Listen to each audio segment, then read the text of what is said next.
What's up, everybody? This is the poker coaching study session. Today, we're going to be looking at a session I played against a particularly loose opponent about a week ago with all cards face up. So I'll go first.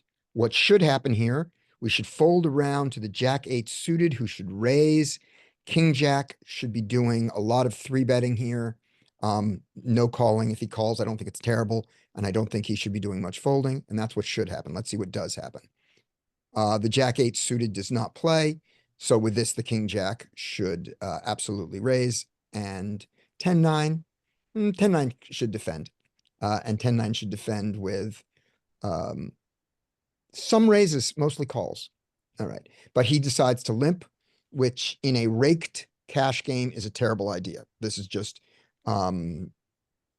suicide not because you're not going to win the hand, but because they're going to rake away too much.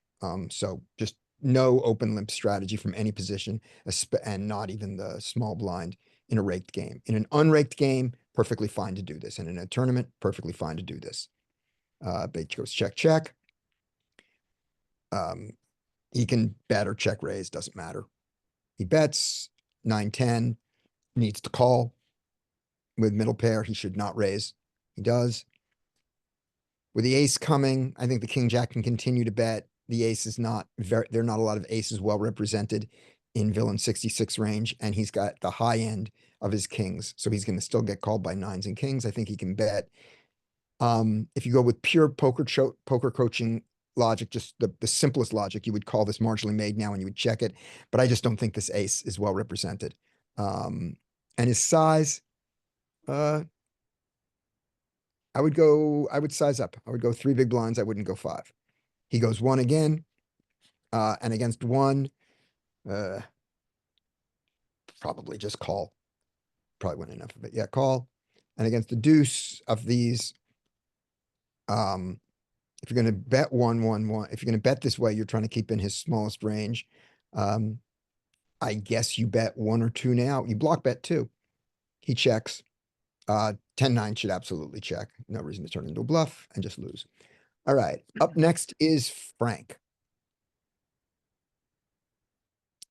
Hi, can you hear me? Yep. Okay, awesome. All right, let's see. Okay, so we have how should this play? This should fold all the way around to the small blind, and the small blind should fold. Yep. And against your population, what do you expect to happen? Against the population that I play against? Yeah. Let's see.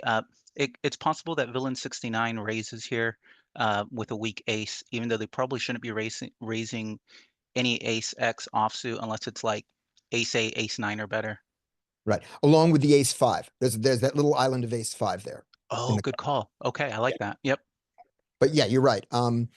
For a 2.5 open, you can go as low at you can do the ace 8, the ace 9, the ace 5, and even a little bit of the ace 7. Okay. All right. But that's just a little bit. For a 3 big blind open, you don't do the ace 7, but the ace 5 is still there. Okay.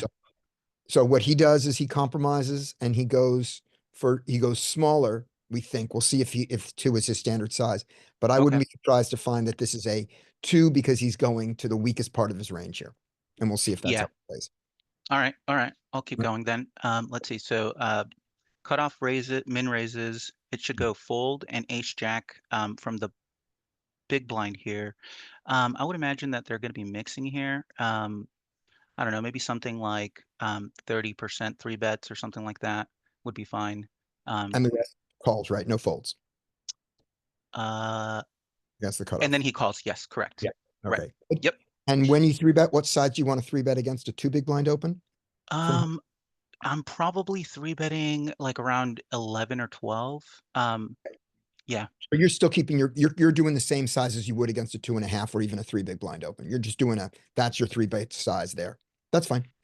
Yeah, I mean, I can see the argument for going smaller for sure. I guess I'm kind of like I've been drilling those like big 3 bets in the 6 max games, and they're usually like 13 from the big blind against the button. So yeah, maybe 12 is a little bit big actually. I do like 11-ish. We do have a polarized range though from the button, I think. So yeah, either is fine, I guess. Yeah, and I think so too. If you do your full one, that's fine. You just go, I don't care what you raised to. This is the 3-bet size to see a flop. That's fine. But And mostly calling. you're allowed to go a little bit smaller if you want, because he went small. Okay. So Okay. Yep. you could go down as low as 8 or 9 if you wanted to, and 10 or 11 isn't wrong, and 12 and 13 is, you know, ballsy. Oh, Yeah. does that work the same for six max as well when the cutoff Yep. opens? Yep. Okay. If he opens to this size. Mm-hmm. Okay. Basically, you need to go at least 4 times his bet, Mm-hmm. right? And you Mm-hmm. can go, and anywhere from 4 to 5 to 5.5 is all GTO fine. Okay. And because he's gone smaller, you can say, well, then I'm going to do my 4.5, which brings me to 9. Or you can say, it was 12 to go. Whatever you made it, it's 12 to go, kid. And Mm, you're not getting yourself in trouble. I just, you just observe that too, and know that you have options. So he yeah. does. So this is, we Okay. cannot expect this, and this is terrible. Yep. Unexpected completely, Right. especially with that hand 5-7 offsuit. Right. Okay, so now I would expect big blind to squeeze more aggressively here, knowing that small blind is capped. Mhm. And I would say somewhere between 13 and 14 big blinds here makes sense. Yeah, I love it. And let's see, the pure poker coaching theory says 6, 8 takes you to 10 here at Oh, at a minimum. okay. At a minimum. So Okay, good. you've got to go pot size plus the unit. So pot size is 8, Mm-hmm. and then the unit is one more 10. So anywhere from 10 to 14. 14, Okay, so 14 I'm means probably 9. I'm probably going off of like the super aggro range when I'm three betting. Then that's what you're making me think, because it seems like I could probably three bet significantly smaller in some of these spots. Yeah, but Okay. no smaller than 10 here. 10 is your minimum. Okay, sounds good. Right. And 50, and anything more than 14 is out of line for some reason. You're choosing it because you know an exploit, either because you are going to be doing it very wide and you know these guys fold to everything and you want to Hmm. make sure they do, or you're very high in you're very high in your range and you know that they call too often. Just some Yeah, exploit. yeah, that makes sense actually. Okay. This is the worst choice of all. Yeah, I think you can call there, but it's not. I think it's better to three bet for sure. Once this guy comes in, because you're now against 2 ranges. Oh And yeah, yeah, that's yep, also true. Yep. yep. Okay, so the And flop it just comes been a out. massive gift to this guy. Oh my gosh, 7, 5, 8 rainbow. Yeah. Okay, so yeah, this is tough. Okay, so I would expect this to go check, check, check, check, maybe check. I don't know. Um, and but I also wouldn't be surprised if small blind leads here potentially. So Um, if you're here, I'm going to give you ace 4 suited here, just okay, because you would have played it. You're going to have ace 4 suited, and it's going to be hearts because you have no draw. so So I you have have ace 4 of ace. hearts here. What would you like to Mhm. do? It's you. It's me, so it got And this is checked to me. Captain. Yeah. Well, okay, so because I don't have any back doors and I have the hearts, I'm okay turning my hand into a bluff, knowing that the turns aren't really going to help me that often unless I like bink the low straight. Um, and so I kind of just want to potentially clean up my equity against overcards and stuff that might fold, depending on what the runout looks like. Um, but I'm also okay checking. So if I were to bet here, I'd probably bet like 30% of Okay. my ace four suited, Right. So I love, 30% is your size or 30% is your frequency. both. Okay, gotcha. I love your size. Just here's an alternate. Betting it because they both checked and this doesn't, I would never bet it larger than that, both because you're multi-way and because the straight is already on the board. Oh So yeah, it's your size is completely good. straighted. Yep. Yep, you're completely straighted. Now, does anyone have this straight? 4, 6. Four This guy's got 6 six, suited. 6, four 9. six This six guy can nine. have Yeah, 9 suited. maybe So the big villain blind. Yep. 70 can have both. Villain 71 shouldn't have either. Doesn't mean he does, Right. but he shouldn't. I would give up on this one because when your straight comes in, you can never play it aggressively. Your Absolutely right. straight comes in, and when your ace comes in, you can't play it aggressively when your 4 comes in. So I would let this one go and just hope for showdown with an ace high, or just I lost the pot. but you're going for it. How would you play the let's say like the ace four of clubs? There you've got cards that you can continue on the turn. So I would be much more happy to turn the ace four of clubs into a bluff here. And would I choose to do it? By the way, I'm not the best player here. I want to make that clear. I'm just the guy who runs the Zoom. Oh yeah, So yeah, no worries. so don't take Yeah, my, so when I say this is it, this is not what the right thing to do is. But what I would do, I think I would check back even the ace four of clubs. And the reason is because I think that this range just hits villain 72 so much harder than it hits me. okay, And yeah, I'm cool with that. unless I have some reason to completely disrespect his, not just his range, but also his knowledge of his range, Mm-hmm. I think I'm going to check it until I've decided that he's not thinking about ranges at all. Once I know that that he's only thinking about his hand, then I might do it. But to start with, this is the first hand of the session with these guys.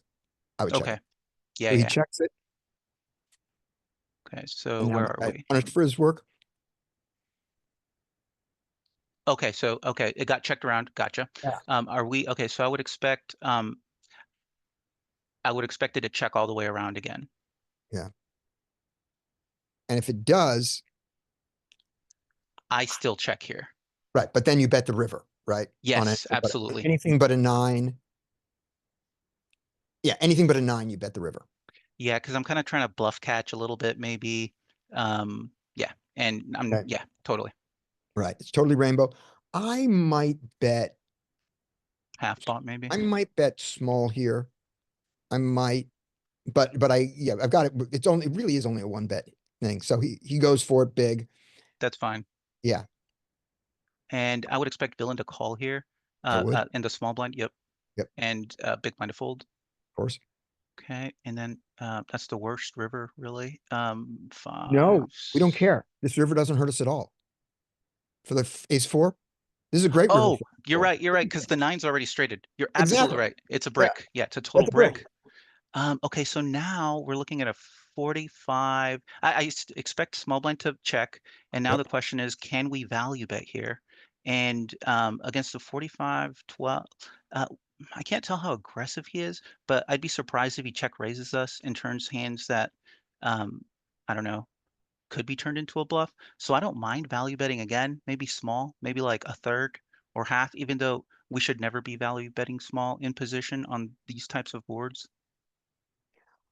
So one thing on the small, which is there is a general guideline, which is your smallest bet in position on the river is half pot, not third pot, because of the Right. risk of opening the pot. That we call that the Matt Affleck rule because that's who we learned it from.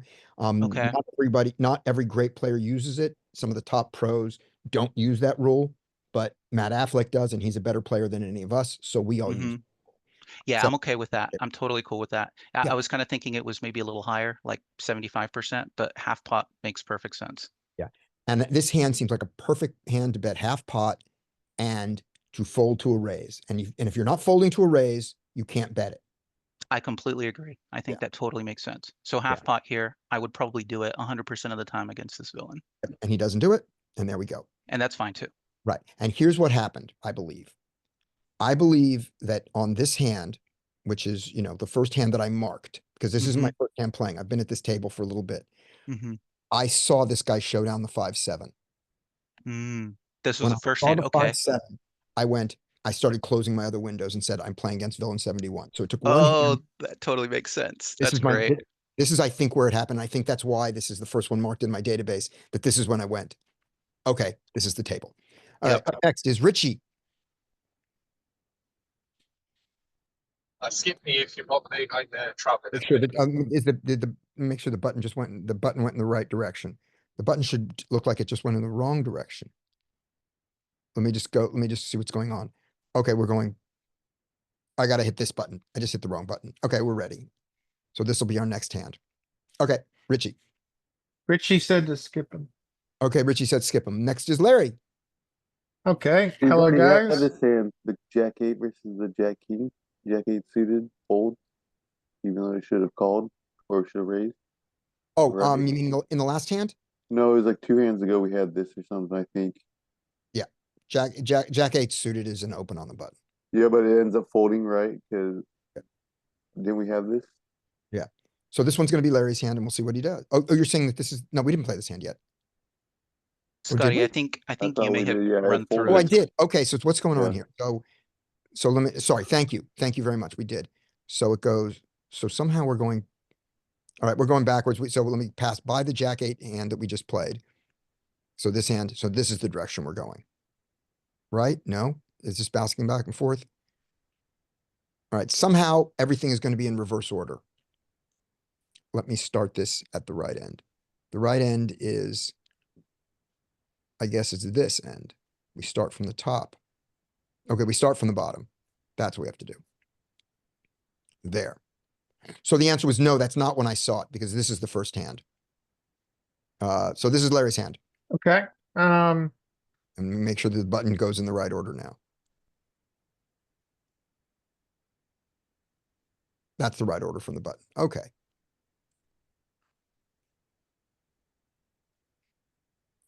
All right. Ace, All right. queen. Here we go. This Here, one. we'll do this hand, whatever happens. No worries. Actually, I think this is ace queen should open. Mhm. And I think it's too early in theory for ace jack to three bet. So it should fold around. He should take it. Yep, I agree. So What do instead you of, think of so that he two big calls, blind size? since it's too early for him to raise, he calls. That's a common thing we see. I didn't, what did you say, Dean? Oh, I said, what do you think about that two big blind size? You know, I think a smaller size is fine, earlier position. I don't do it, but a lot of people do. They just invest less with less probability to just take down the blinds. So I don't mind it earlier. And Dean, it is GTO approved. There are GTO strategies which open two big blinds from the early positions, maybe 2.1 here and then get to the 2.5 here. So it's a perfectly fine way to play. And then and you'll find this nowhere in live cash games. You'll never find this. I mean, it would get interesting at Chippy V, but Yeah. yeah, this is I can't see his villain 67 kind of nitty. I He's do villain- it. What about him? Oh, is he kind of like nitty? No, 22-17. He's Yeah, it like looks like a with a 3-bet of 14. Yeah, he's fine. Stealing 100%. yeah. So ace jack is. I mean, I think this is a good example, guys. Of well, first, it's a good example of poor play being rewarded, which is what poker's all about. Yeah. But anyway, so ace jack gets a dream flop, but he should still check. I would. Let's see what ace queen does here. What would you do? With the ace of spades, I would bet. Me too. Without the ace of spades, I might check, but with the ace of spades, I'm gonna bet. Yep. I think generally, I think there's a heuristic around sizing down on paired boards. Mhm. Which when you think about it, makes sense because if you do have if you did flop trips, you'd like to keep them in.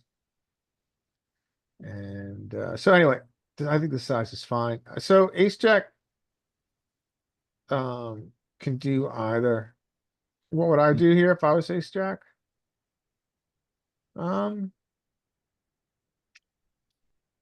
I think I would check raise often. I mean, it's pretty face up. Yep. I might Well, check raise less with top kicker, but I think I would check raise often when a flush draw is available. What size?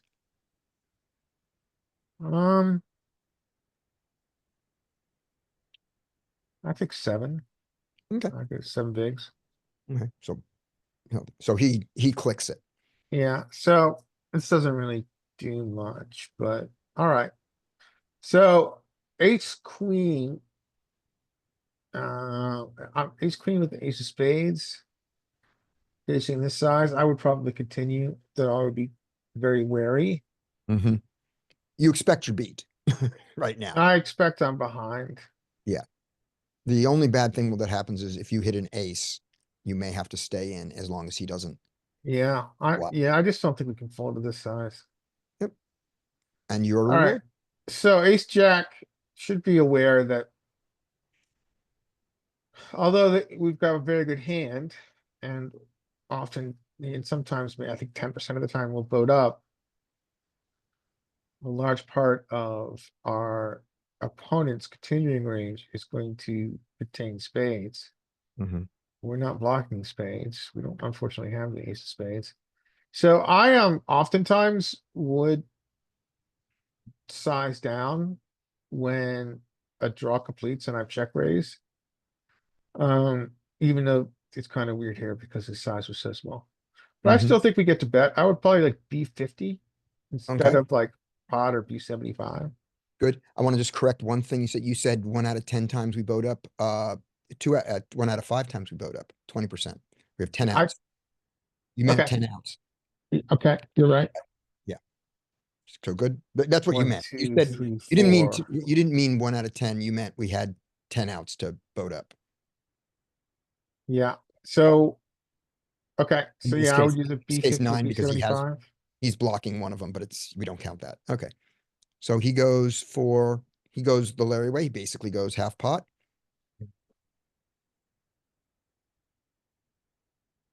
Yeah, and so. I would call here. But I'm also, well, the Yep. first thing I'd think about before I called is I would think about. If he has any votes.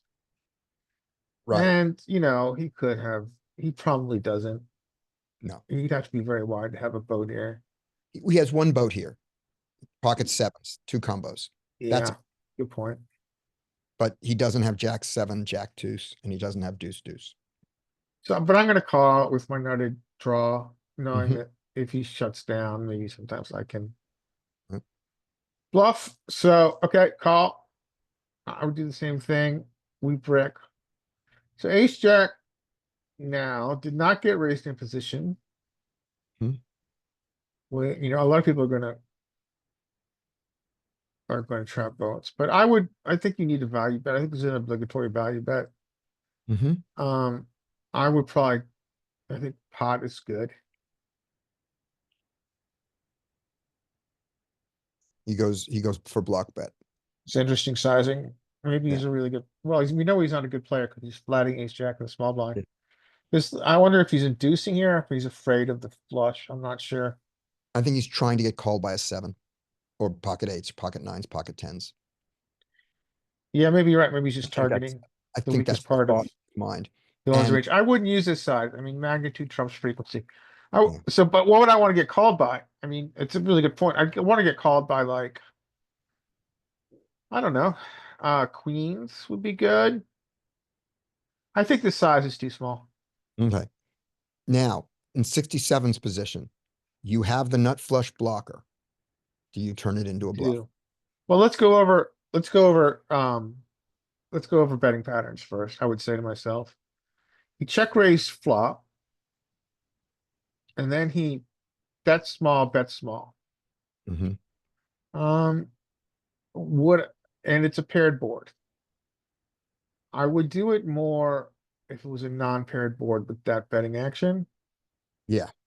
On the paired board, I might be obviously influenced by the cards, but on the paired board, I think I would do that less. It's, Yeah. but it's kind of weird now because I'm being offered 20%. I mean, it is a good card to bluff at some frequency, but I don't think I would do it with this betting action. There Mhm. certainly are some betting patterns that I would choose to bluff, but I don't think this is one of them. Yeah. I mean, You- we already know the check raises are very rare, too rare. Mhm. And because we know they're too rare, we know that they are hardly ever composed of marginal hands and or bluffs. So I don't think I do. Yeah. Um, I think we can cap him at a jack here. I don't think a flush plays this way, and I don't think a full house plays this way. But are you in the mood to try to get someone to fold a jack? I'm not. yeah, I would say generally no.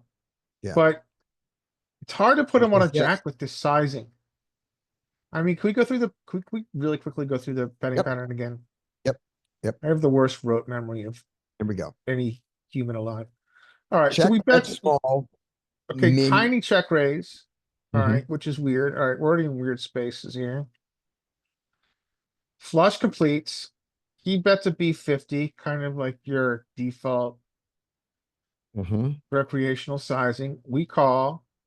And now he bets a B30. Now it does feel very capped, right? I mean, this Yeah. doesn't feel like this might feel like a nervous jack who's just experiencing poker PTSD and is afraid of the flush. Yeah, But and the thing that I said there, Larry, isn't that I put him on a jack. I'm saying he's capped at a jack with this size, I believe. I don't believe a flush bets this size very often, and I don't believe a full house bets this size very often. So the next thing down is a jack. I mean, he could be doing this he could be doing this with ace-7. so He's you're still- arguing that his best hand is a nervous jack. Right, that's what I'm saying. His best hand, I think his best hand is a jack here. 80% of the time. And we're also gonna argue that this is more like, feels like a jack eight suited or something. But you would raise your flushes if you had it, Scotty. I would consider, let me think if I raise the flush on the turn. I You're don't just put him on the crapping. house here. I might raise the flush right now. If I call with a flush, I'm raising. Yes. Against this size, I'm raising a flush. But then you don't want to use this as a bluff. No, I would do I on this can't. paired board. I raised with a check flush hoping to raise. get called by a jack. No, I know. I'm just saying, like, you would have to, have some bluffs too, right? Couple to, like, what would you get to the river with as a bluff to use to raise? Are you talking I'm about not imposition player? I'm Yeah, not balanced here. no bluffs, just In pure this value. world, I can't think of a bluff because against this size, he's capped at a jack and I don't want to try to push him off a jack. So I don't have a bluff here. No. Yeah, I think I like your simplified way of putting it. I mean, I might be making it too complex. Yeah. The top of his range is a bad jack. Yeah. Jack with bad kicker. But this guy, I respect his IDGAF. I mean, I wouldn't do this, and I would imagine he's gonna get called. Right. I love his size though. He's figured out that his capped at a jack. And if he wants to get a jack to fold, you have to do, to quote Mark Goons, the big boy bluff. I'd have to go, I'm representing nut flush or better, or some kind of, I'm representing nut flush or better. Yeah. And maybe the big boy bluff here for Mark Goons is actually 50 big blinds. Maybe it's 50, It's but it's bigger. still You big. like This pot? is still not fucking around. So I like I this. agree. And let's see if it So, worked. I mean, let's see if he gets heroed. He should get heroed. He doesn't. It worked. Would, All hail I villain don't 57. think I'm folding ace jack here. I think the way I'm looking at this is, well, I'm never using Well, he this has a size, 13 but if I deep. did choose, if I use this size on river, I am half feeling like I'm inducing. And so for that reason, I am going to call. Mhm. Right. That makes total But not sense. against most people if they're not using bluffs to fold out a jack, right? No, Larry Sorry, is saying. say it again. I said if speak for most yourself. players aren't turning any bluffs into on the river, they're just only going for value raise, then you're just calling value only. Like if you were up against Scotty, you wouldn't call that raise, would you? And I would suspect like I Scotty would if I use that the sizing. population. It seems like a really small sizing for the value of his hand. Despite the fact the flush is there. So if I use that really small sizing, I would understand that I would have to call at some frequency I'd have to call a raise because I felt like I would be inducing. You were betting to induce. Yeah, I mean, it's kind of an accidental induce, but Mm-hmm. A scared induce. all right, so we're looking, here- so does ace jack, does small blind have ace jack off here? No, but the small blind has ace jack. Wait a minute, that's gonna be a problem. But anyway, we're gonna look at it anyway. We're gonna Small look at it. blind does or does, I don't think he did, okay. but we'll Okay. see in a second. So the first thing we observe is what we thought. We're gonna go with ace, queen off. That the ace, queen off, the ace of spades loves to attack this flop at the check. There are checks behind, but ace, queen loves it. And the queen of spades likes it. And then if you have neither of the suits, it also likes it. But if you have the ace of hearts or the queen of hearts, it does not like to bet. I'm going to ignore for now in my study, knowing that the neither suit does it and the one suit doesn't do it. And I'm just going to focus for now on ace of spades and queen of spades do it. So that's going to be my takeaway here from now. And in a month or two, I will try to learn about this and decide whether it matters in our population. So he checks. We have the ace of spades. We chose the slim GTO play. Oh no, we did bet. Good. And our bet size on that is, let's just go back to this. We mix sizes. The primary size is 70% pot and the 30% pot is represented. So here's the one thing, Larry, to correct yours, just on this strangely. No, paired board, we do not bet small. Yeah, so I In this think case. sometimes Peak is breaking the heuristics that we used to see GTO Wizard. Could be. It also could be, it's obviously just, range versus range, but I just think this is it doesn't Yeah. feel like what I Yep. saw 200,000 times in GTO Wizard. Now it might have to be if you feel like running this as your one wizard one, when then we go to the next hand to see how different it is, that'd be interesting, but I'm not going to do it on this I'm not going to bother to do it here, but if you want to Maybe look if it's that like up. Jack, Jack 2. But we do bet the small. he's And small. now what has he got? Here we have no ace jack off. So he's going to have to be ace jack suited of no spade, which will work anyway. So his ace jack here does some Mhm. check raising, and his check raise is never as small as he did. No Larry Min click. There is no min click here. It just is not even allowed. I But don't have a min click. the closest I've thing we seen have it to a min before click, on your hand is a- reviews. Oh, it's right. I was doing it. Yeah. Oh, you're right. You bluff. I was getting into it. You're right. Totally right. Team. there we go. And now when we have the spade, strangely, we call with the queen of spades, and we call with these spades that don't block the ace of hearts more often. And these ones, and our ace is the ace spades, queen of clubs. So we do a call. And this would be different, of course, to his size there. We now get, was it the three of spades coming next? Two of spades. Two of spades. And now the small blind with his ace jack, he can continue if he wants. And he continued for half pot. The closest thing to half pot we have is 60% pot. And this doesn't break the solve because it's in there. But the main size is not sizing down, even though the flush came in. You're just not that afraid of the flush. We go full pot in GTO world, or we check. He goes 5. And now our ace queen. We do not fold the ace queen that gets here. Now we fold we fold the spade high version. It looks like we raised them, right? Oh no, I'm sorry. We do our raise here. So there's our raise. I said it wrong. Thank you. Just being blind. So the raise comes here, the same place you would raise when you have the flush. Sometimes. Oh, and the flush sometimes slow plays it. So that's a funny bit of balance. But there is a sliver of call, and he does the sliver of call.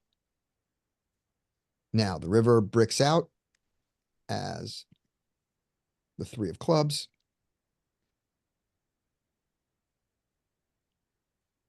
And our small blind Do you wanna hit the button? Yeah, that one. He has no, yeah, the small blind, we're gonna do it for a second, but he basically has no hands left along this thing. But when he's here with his jack, ace jack, he bets, and he's gonna do the smallest size he can. And now, for us,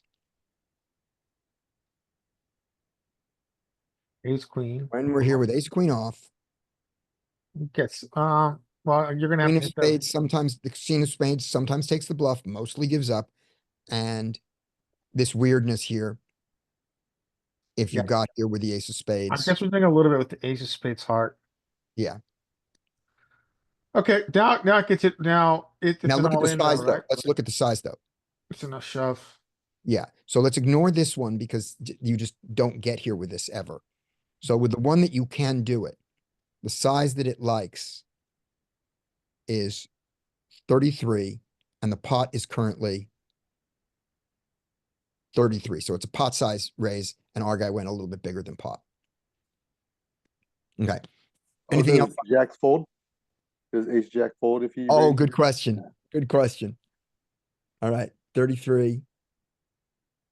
And you have no hands, but if you had a hand, You're you in different are AF. shook. You are Yeah. shook. Wow. Yeah.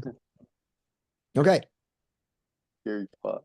So I think as close to well played by this guy as we're gonna find. You know, the fact that he did it with the ace of spades and not the queen of spades here on the turn. By I the don't- way, I arrived a little late. Was this a recent session or is there a This is a filter on recent session against an opponent who's gonna come up clear. This is the thing from earlier, which is playing at multiple tables, saw a hand at one table that was out of line and started closing down the other tables and just played this for the rest of the session. Got it. And because I thought I saw what the hand was, but it was in reverse because we were going backwards. So we'll find out. Dean, you are next. And let's make sure we're going in the right direction here. The button goes from there, jumps. Yeah, so this is the right direction. The button jumped for some reason that I do not understand. And we will play this. Oh, because he just gets here. He posts. Good.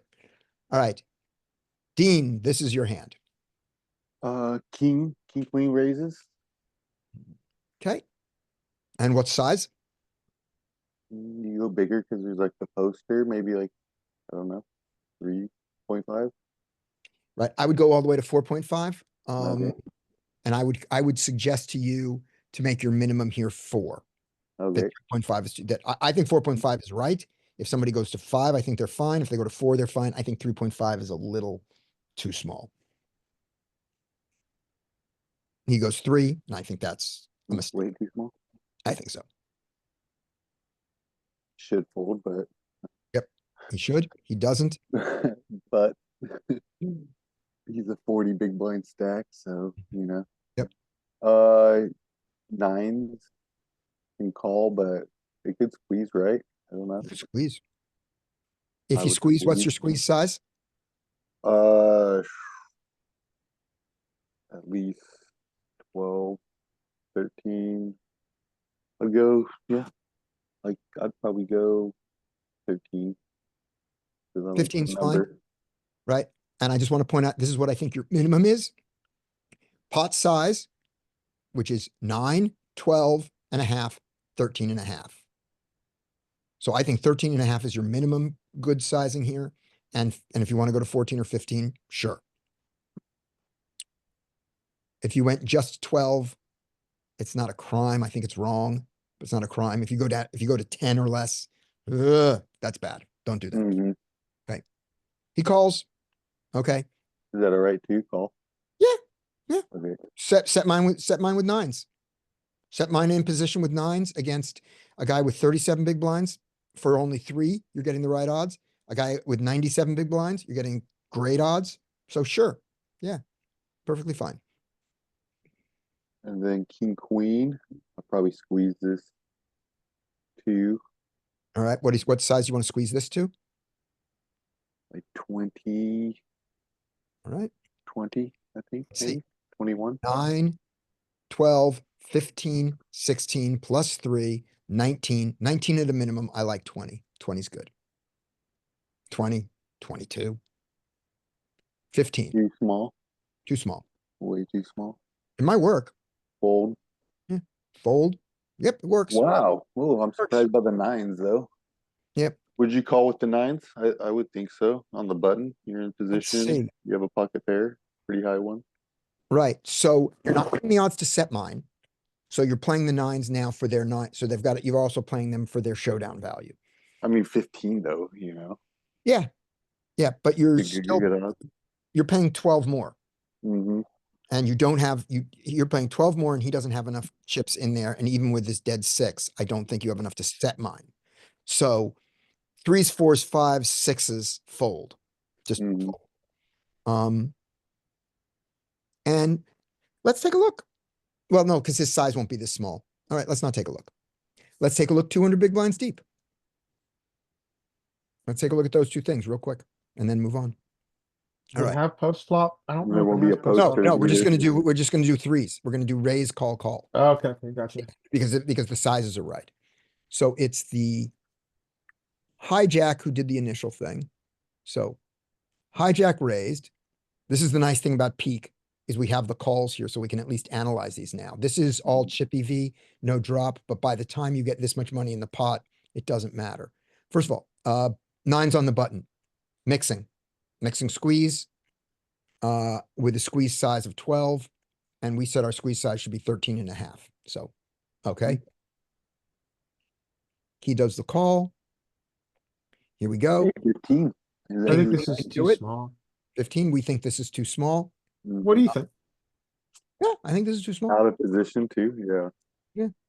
I think that they've chosen, I think that peak is, I think we should tell peak this, that this is not, that this is supposed to be. Okay.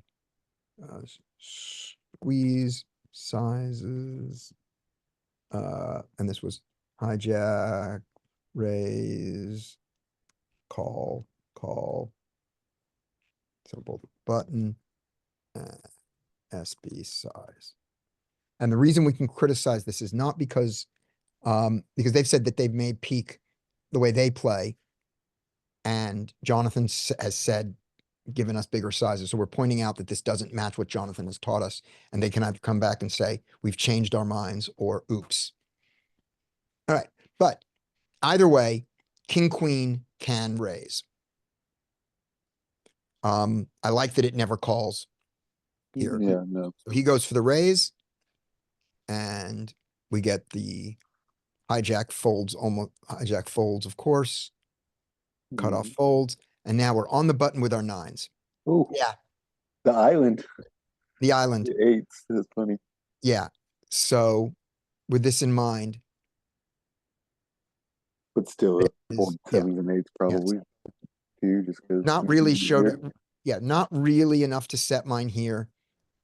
These, and these hands are good enough. Nines is some weird island that has to do with what his bluffs are. Even And 10 starts to mix, it's pretty. And I would say that this 9 island here is overspecified by the solver. And what I mean by that is the solver knows these exact ranges. And according to these exact ranges, why do you not want to have nines here? What do you block? What is his bluff? This just makes no sense. Because he doesn't, I mean, he has 9-9 sometimes. Maybe Because probably the folds bottom of 9-9. his range is 10, so you're up against the very bottom. Like 10s is probably the, nines is folding mostly and 10s is calling, so you're up against, or 10s is raising. Right. When you have a 9, he doesn't have his 9s, which are bottom. Mm-hmm. And so you're up against 10s or better pretty much. When you have 8s, he sometimes has his 9s, but what do you care? Why does this? So Yeah, that is weird. yeah, so I don't understand what the interaction is that causes this. And I'm not going to find out today. Unless somebody else wants, if somebody else wants to find out, we will, or if somebody else has a good answer, but I'm not going to explore it. And this is also against like you said, specified ranges where there's not a short stack villain who limped or who Yeah, did and then called, Yeah. and can apply to that, but what I was thinking by that is that let's say that this guy's bluff, that I'm sorry, the king queen. Let's say that the small blinds bluff was ace nine suited. Then it makes sense that you don't Mhm. want to play your nines there because he's never on his bluff. But that assumes that this guy is playing a range that has that. But this, I don't even see in this range. I don't see what it is about the interaction yeah, no, with ace his nine. range that makes the nines want to fold and the eights want to call. I don't know why the fact that nines is the bottom, that I blocked the bottom of his range, why I care about that when it's not a bluff, really. Because I'm not raising my nines at him. So I've gone far enough that I don't understand. All right, he folds. Next is JD. All right. Um, we'll But see the ace. Oh, there, this is your hand. What the hell is going on with the button here? okay. I'm gonna give you a hand in a second. This is the hand we Nope. just played. The button should now move to the king, queen.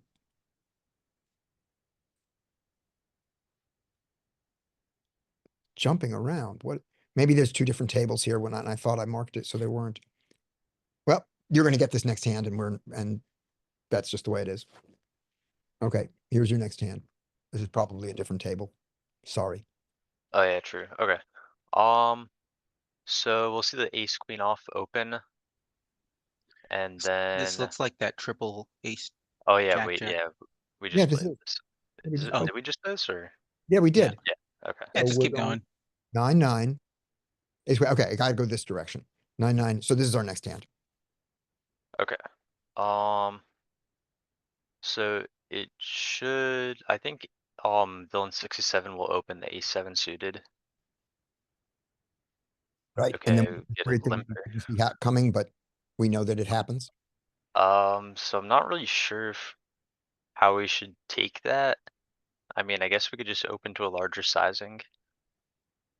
Yeah, this is a tough one. H7 doesn't, you don't feel super comfortable ISOing this early. I mean, like if it goes call, call, call, like we're still, I feel like we're kind of happy because, you know, it plays well multi-way. Yeah. Um, so I don't know, I guess I'll still open it to like what, like you said, like probably like 4.5. Yep. Let's just make sure this guy's not too short to play it. He's not. So yeah, I think this is a good open. I think this is a good limp behind. Or, oh, you want to overlimp it or? You can. He goes for the ISO. Yeah, Okay. this is an interesting spot because you're in low jack here. I probably would prefer an ISO. I mean, even just looking at regular blocker stuff, Yeah. but Um, it's kind of an awkward spot. Right. yeah. I think this ISO size is too small. He doesn't. Fine. So then it should fold around. I think button is probably, yeah, button should be folding. It's kind of similar to the other hand. Nice But this up. Get in, hero. I it should be raises. folding. Okay, so now small blind folds and big blind is probably gonna I'm assuming they're gonna four bet here. And I mean, yeah, I'd What's the probably four bet it. What's your 4-bet size here? Uh I'm not exactly sure, probably around like 20, I don't know, I think like 22 maybe. I'm not really sure on four bet sizings. So the usual 4-bet size is 2.3x in position and 2.7x out of position. Is that right? That's our usual 4-bet. I think that's about right. Yeah. Okay, got it. We'll see what GTO, we'll see what Peak says for it. So with that in mind, Maybe like 30 then. 28, 30, yeah, 28, something like that. And let's see what he does. He calls. Okay, so now villain What's Hero 81 do right now? Before villain 81 and 67 can act, what does Hero do when this guy calls? What do you Shit mean? his pants. Oh yeah. It's his pants. This is what I did in game. All right, now we go on. Alright, so villain 81 should be folding and villain 67 folding as well. Okay, yeah. Okay,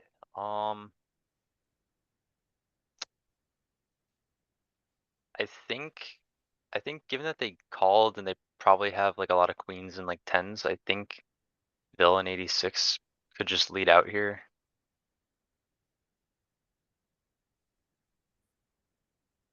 Alright, so hero should probably just check behind and just like try to bink an ace or something. Alright, or a king, try to pick a Yeah, king or a a king. little Yeah. bit. I'm pretty sure that I bet a third here with my draw. I think that's fine as well, totally, yeah. Bet a third with my draw. Calls, okay. Um, I pick up equity. Great. Just what I needed. right. So I'm assuming villain is gonna check, but like, He yeah. does? And then you probably are just checking behind again, or I don't know. I would probably check behind because I feel like you don't have that much fold equity because it didn't like the nuts didn't really change. Nope, the nuts didn't change. The 9-jack came in and neither of us should have 9-jack. Yeah. So I would probably check behind, but you could also probably bluff again. So I can check behind and realize my equity. That would be nice. I can Mhm. bet because I picked up equity, which is a usual thing is a usual pattern when you're bluffing and you pick up equity, you continue your bluff. But at this SPR, I've now got a double gutter. That might be enough to just take my equity. Please Yeah. take your, Scotty. Nope. No. Decided that I would like to lose all my chips. Um, I'm kind of curious to see what villain's gonna do because, like,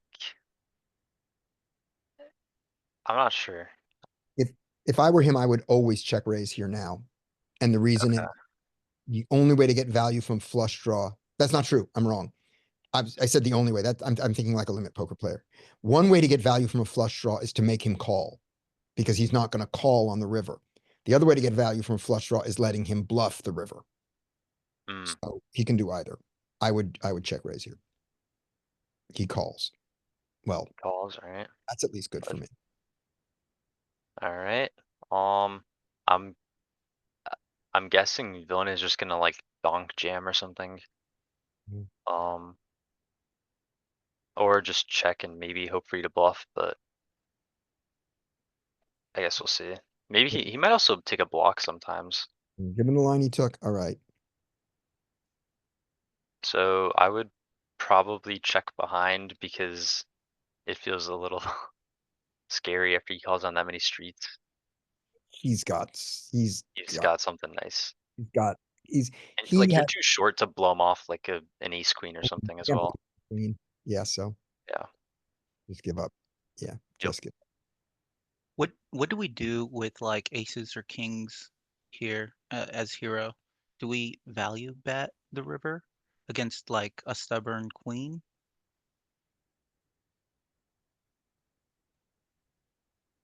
I think So you would, yeah. I don't know. I don't know. What's everybody else's answer? I think that you would, value bet. Despite I mean, the repeat 10 is, unnerving, but I think too often you're missing value. Obviously here we get value, we value on ourselves, but. Call this. Yeah, I think we have to value bet aces and kings. Man, this is such Like a crazy hand. B50 and B75. Right, right. I mean, I like never call there with queens. Maybe I should be calling, but I feel like, I don't think so. But here, let's look. right? So this is the closest thing we can get to this. We can ignore the post. Low jack raises. Button goes for this. Big blind with his queens. There are Right. no calls here. And the No size calls. Yeah. here is 24 because this size is only 10. So here you see, so we see a 2.4, not a 2.7 from the big blind in its sizing against him. But Right. Like, I mean, that 10 was a blank when it paired the board. Um, and he's only got king queen, right? That was his only call there, really, that like affects us. So you're talking, so here, you're saying playing as villain 86 or playing as hero? Playing as villain 86, he's never got a flatting range there to that 3-bet, No. right? Like, no. No, And if he so he doesn't get- does, what does he have? Like, other than like queen jack suited or something? What does villain 86 have, or what does hero have that gets him here? No, what does villain 86 have? Villain 86 has, as he played it, he's gonna have slow played, queen, queen, and 10-10, Mm-hmm. because we assume he could have called those. They're not Mhm. GTO calls, but, Right. right? Mhm. He's got weird aces. He's got weird aces, Oh, okay. Yep. very weird aces. Nobody kings here. Kings would be crazy. He's got weird aces. These, he's got ace queen suited, king queen suited. And that's it. It's hard to see how he gets here with a 10. 10 jack suited, Oh, crazy ass 10 jack suited. okay. All right. Crazy ass 10 jack suited, And he has to call the flop and the turn with the 10 jack suited. 10 jack of clubs. We block an ace jack. We block that. Yeah. Yeah. It seems like against our opponents, jack, jack, Jack, jack. jack, Yep. jack. And what 10? Yeah. What 10? Ace 10 suited? No. I don't see our guys doing this with ace 10 suited. Okay. Okay. Yeah. All right. Next hand is skate. I give you not this hand because we've seen this hand, right? I'm just making sure I'm going in the right direction. Yes, we saw this hand. So we want to go from this one to this one. This is their new hand for skate. We're going up. Okay. Can you hear me? Yep. Great. All right. I think it's a little bit early for King 10. GTO may or may not have some parcels. I really don't remember right now, but let me see. 1, 2, 3, 4, 6, All right, 9 players. let me stop you for just a second just to get this. King 10 is a raise from the earliest position, King 10 suited in GTO. The ones that mix are the 5s through the 9s. That's going to be true in peak. That's going to be true in the wizard. So Okay. your queen Yeah. 10 and jack 10 are not in the earlier position in GTO wizard, but king 10 is 100% in all spots. Okay. All right. So Uh, just okay. relearn that and then go on. Okay, then So the the- king 5 through king 9 mix in the early positions, even Queen 10. no, not queen 10, king 10. Okay. I'll show you. This is the range that I know. And this is the range that I play for here. Yeah. Just show it to you. And I think it's a good one. See, the 5-9 mixes in the first position 9-handed, second position 5-9 mixes, solid. Queen 10 is not here at all in the very first one. Comes in a little bit here. Here, they're almost full. And then when you get to the low jack, this is where you have all your 10s, and a little bit of queen. This is where you have this full triangle, and where this little bit of 7, if you want to ignore this little bit of folding of the 7s, you can say you go all the way down to 5 and simplify your life. So the 5 through 9s mix here, and if you miss these, if you miss the 5 through 9 here, I'm not going to berate you. Meaning, if you just go, I'm not playing those. It's like, okay, I think you can. And if in this position you didn't pick up your 9, whatever, but never fold your 10. I mean, your 10 is look at how solid your 10 is all there. Yeah. All right. So now we've made that correction. Let's see Yeah. if this guy knows it. I gotta restudy my ranges again. Good. All right. And Yep. this guy knows it. Live and online. Okay, we opened. Good for him. Now play. Okay, I think it's gonna be ace four. They have no reason to. It's still too early to do any kind of ISOing. Plus, it's against EP open, so fold around to. Right. And we don't, this doesn't surprise us. This mistake doesn't surprise us. Mhm. Okay, and I okay. Then party, call party. Okay, I'm guessing since they called, maybe Queen three is gonna call now on the button. He Nope. didn't, but you're right. Hero, you. I don't think you're gonna. You block ace king. You block king queen, king jack, but uh, I'm guessing you're gonna fold versus the EP open. I hope so. This is a raise of a, with this guy's raise of 11. I don't, I shouldn't be targeting him, and this is kind of early to try to target with a squeeze with king jack. Although I'm happy to squeeze against these guys there. So I don't think I'm going to do it. I do it. You do it. I do it. Okay. Big blind fold. And king 10, I'm guessing they like their hand, so they're gonna possibly call. If I get it by him, I'm safe. Yep. Ooh, Did not get it by him. he realizes you're in the small blind and he clicks it on you. Okay. Yeah. No, it's gonna fold. You're gonna fold. Yeah. Oh yeah. All right. So this ace four is going to have some frequency of three betting.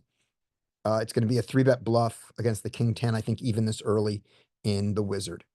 So he is 1, 2, 3, 4, 5. Right. So he's here. He raises here with his queen 10 rock solid. The ace four. There's your bluff. Pretty regular there. And Okay. then right. And then peak. There's your raise.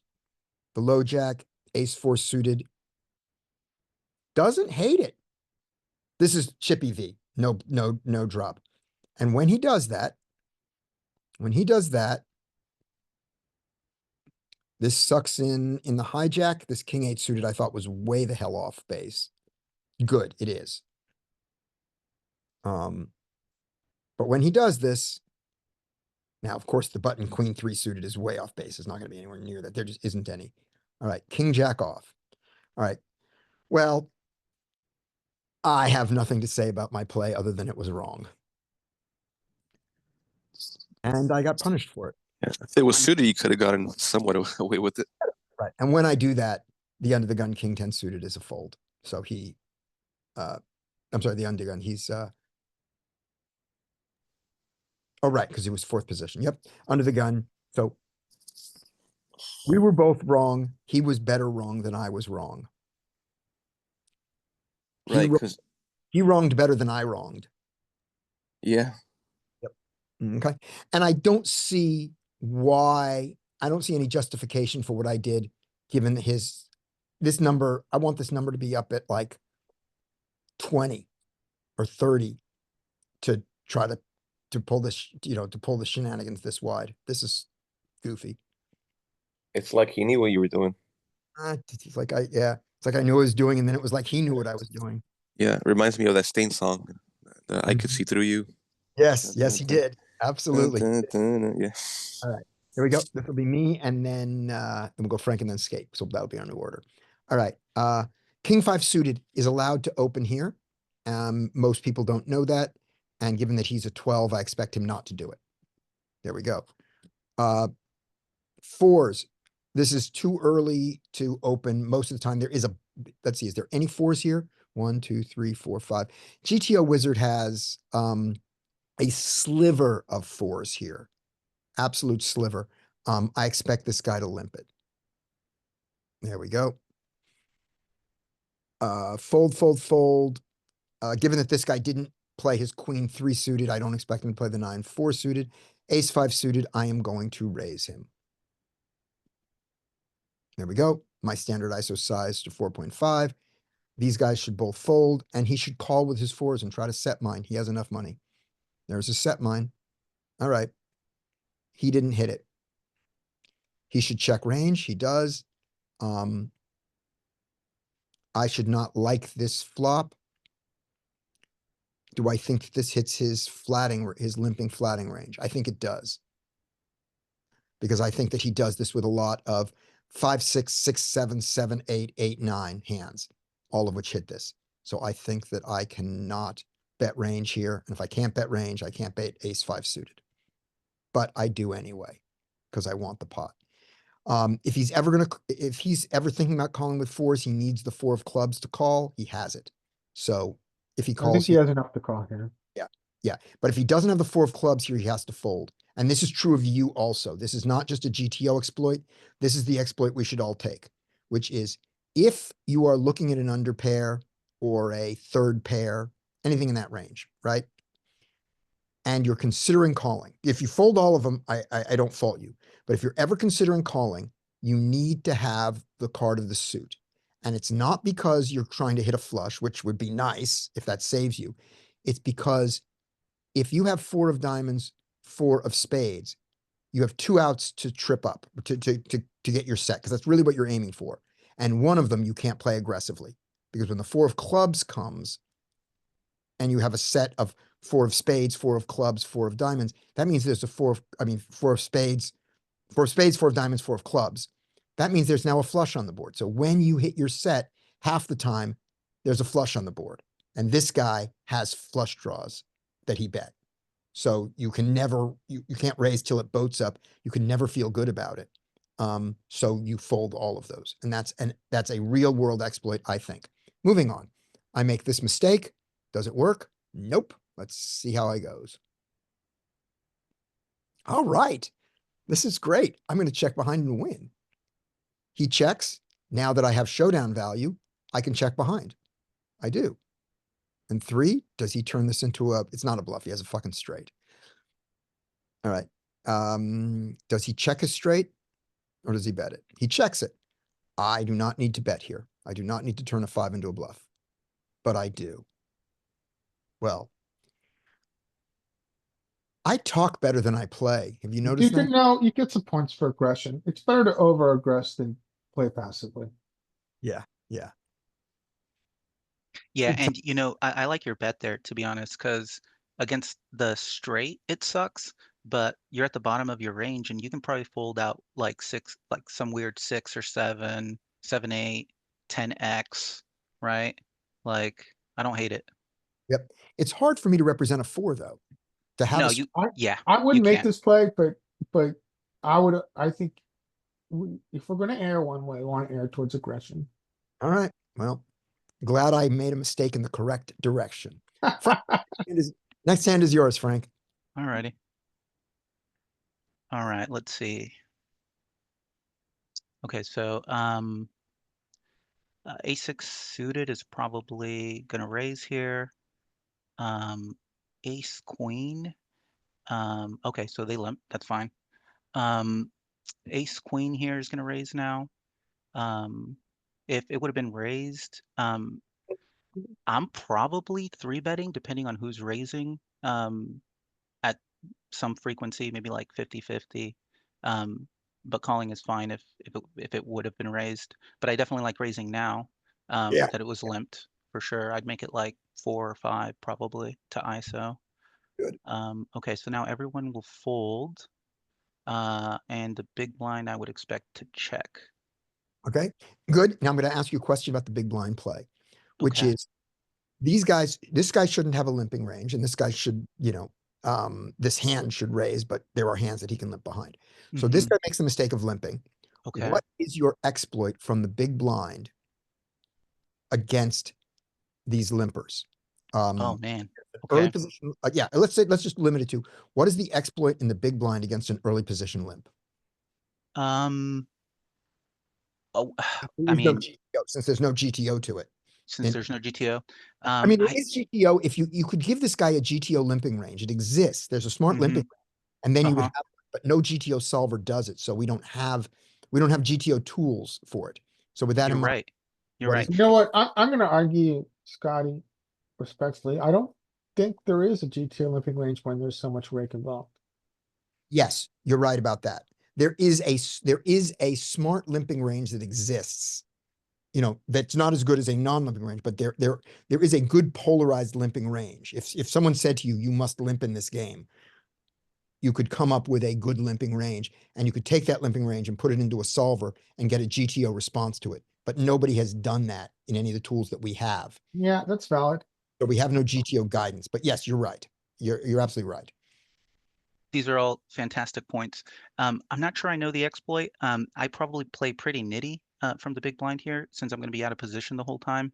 But if I am going to go for it here, I'm going to make it like 6 or 7x with uh, probably like 7s or 8s or better, and maybe some big suited cards that I can polarize again on the flop with. Great. Okay. That's perfect. And now I'm going to, and the exploit of this is the funny thing is the exploit is that you get to see the flop with hands that you never should. Perfect. So we check a lot is what you're saying. Yeah. But the hands we check, but the idea is it isn't that we have to check good hands. You know, you can check or bet them. It's the way that this guy's losing EV is you got to see a flop with 9-3 offsuit. And 9-3 offsuit has 27% equity in this I hand. love that. I completely agree with that. Right. What's your take on the small blind? Are you like taking a lot of small blinds because of that also? Oh, it's so hard to know. I know. We did next session I'll bring it up. We have a chart which is Mhm. what the actual limping ranges of these guys are out of 65,000 hands. What are they actually limping? Mhm. And we then ran that through HRC and got a what do we complete with range. And I'll get that, but I don't have it at my fingertips. I'll do that tomorrow. Okay. Remind me to answer it. But the answer is it's hard Yeah, it is because, hard. you know, so what I've done here is the ones that are easy for me are any suited ace, any suited king plays. So king deuce suited plays. Then any suited cards that make enough straights. So all your suited gappers, 5-7 suited, 6-9, 6-8 suited, all of those play. Mhm. Some of your 3 gappers, I think maybe 5-9, probably I don't do. 6-10 don't, but Jack-7 maybe I do. Certainly Jack-8, which is a 3 gapper. So maybe 3 gappers to the 9 and and then 4 gappers. Maybe the queen 9. Yeah, 10 Jack. Well, queen 8. Yeah, I think queen 8. And then on the offsuit branch, I fucking don't know about ace 2, ace 3, ace 4. Yeah, I probably fold all that stuff, a lot of that stuff actually, because now you're gonna go 4-way Yeah. potentially with garbage, and you get dominated so much. So I've been folding all the ace X offsuit except for the ones that I can raise, and I'll raise it at starting ace 10. I'll raise. And I think that when we did our solution, we found that ace 5 and ace 4 play. That's my memory of it, but I'm not Right sure. on. But That's it's cool. tough.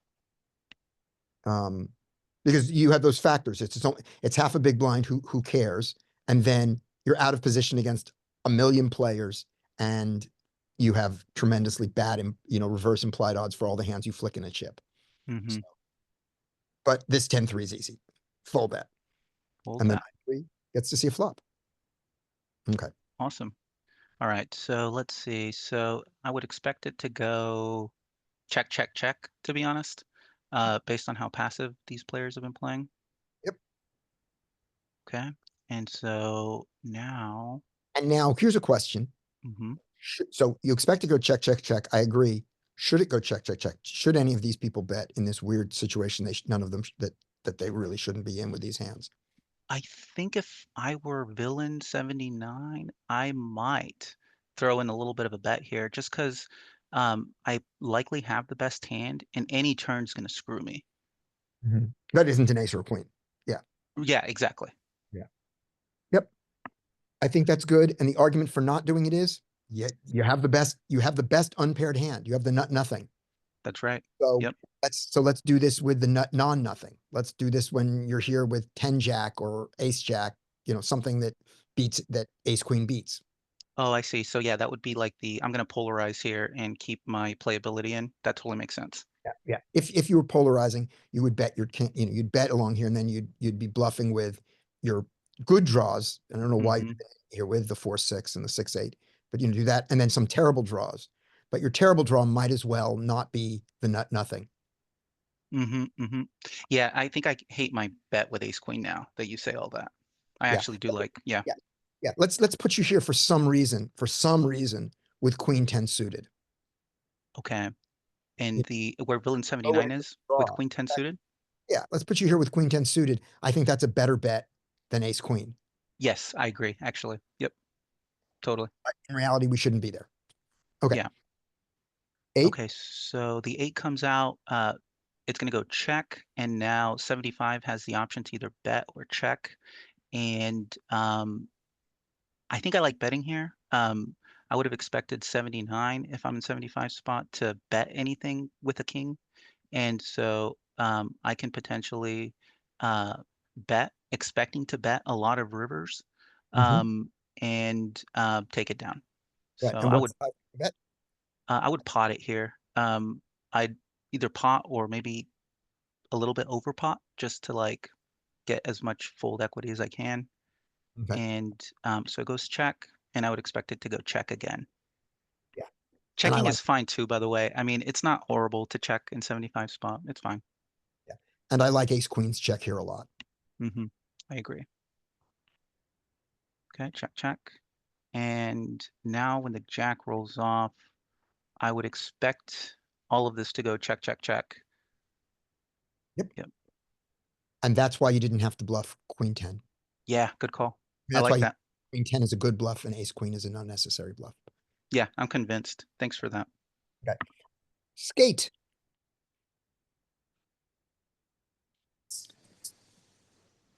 All right. And I don't think it's that we're too results oriented by saying, look at how this worked out, because it's that whole class of hands that does that. That's what I think. But maybe we're being a little bit results oriented on our last one. All right, skate. All right.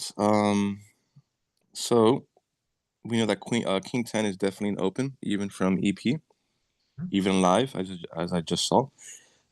King 9, I'm guessing, has some parcels, if I remember, very little. So and the guy chooses the worst of three, the worst way to do it. Yeah. But that doesn't surprise us, given what we've seen him do. True. Okay, VPIP, Queen 10 should get out of there. There shouldn't be any cold calls there, right? But this is a limp. Yeah, it is limp. Right. So then I take that back and say that, yeah, they might join the limp party, as we see. Yep. Now, how do you decide? So this is a good rule of thumb to repeat. Some people who've been here for a while know this one. If you don't, this is a great one. So you're sitting here with Queen 10 suited, and you're thinking about ISOing, right? Against a limp. Yeah. I mean, you're considering it, right? Yeah. Right. Sure.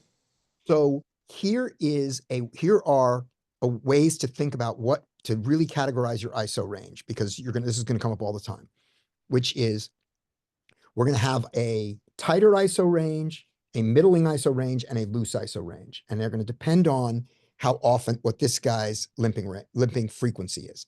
If this guy has got a VPIP up in the 50s and 60s, we want to have the loosest ISOing range we can, because we want to be ISOing him constantly, because his range is dog shit and can't be protected. If this guy has a reasonable limping range, where the amount he limps is in the 25% and he has no raising range. So he's a guy who limps his entire range. That guy exists, right? So he limps ace queen here. And he limps not to fold. So he's playing a reasonable number of hands. He's just playing them too passively. Then our ISOing range has to be a little tighter than that.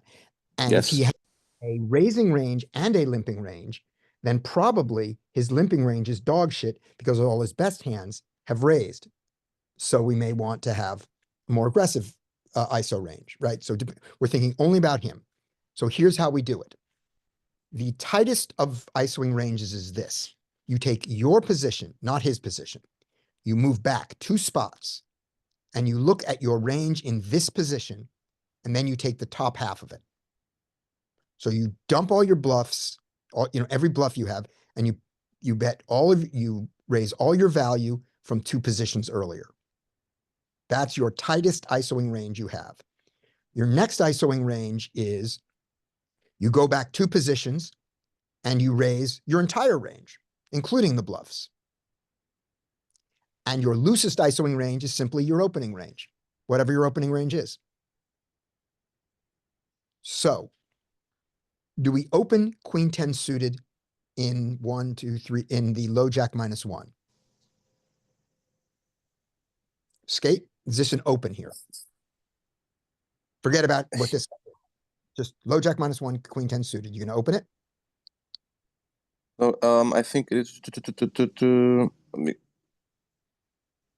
I would consider I think just looked at this low, so we are yeah, low jack -1. No, I would save it more for like the actual low jack, the low jack plus. All right. So it is, you're close. It is gonna in the 2.5, these guys, low jack -1, Queen 10 suited is a pure open. And jack 10 mixes a little bit less. But you're close because here it doesn't. So it's just, there's your, the fact that you didn't know that cusp is fine. I'm pointing it out now, and you'll notice in this one, it's like not even there. So 9, so, Okay. 8 to go, no, 7 to go, a lot. Here, all of them, okay? And then the low jack, of course, pure that you knew. But if you go Okay. back 2, it never does it.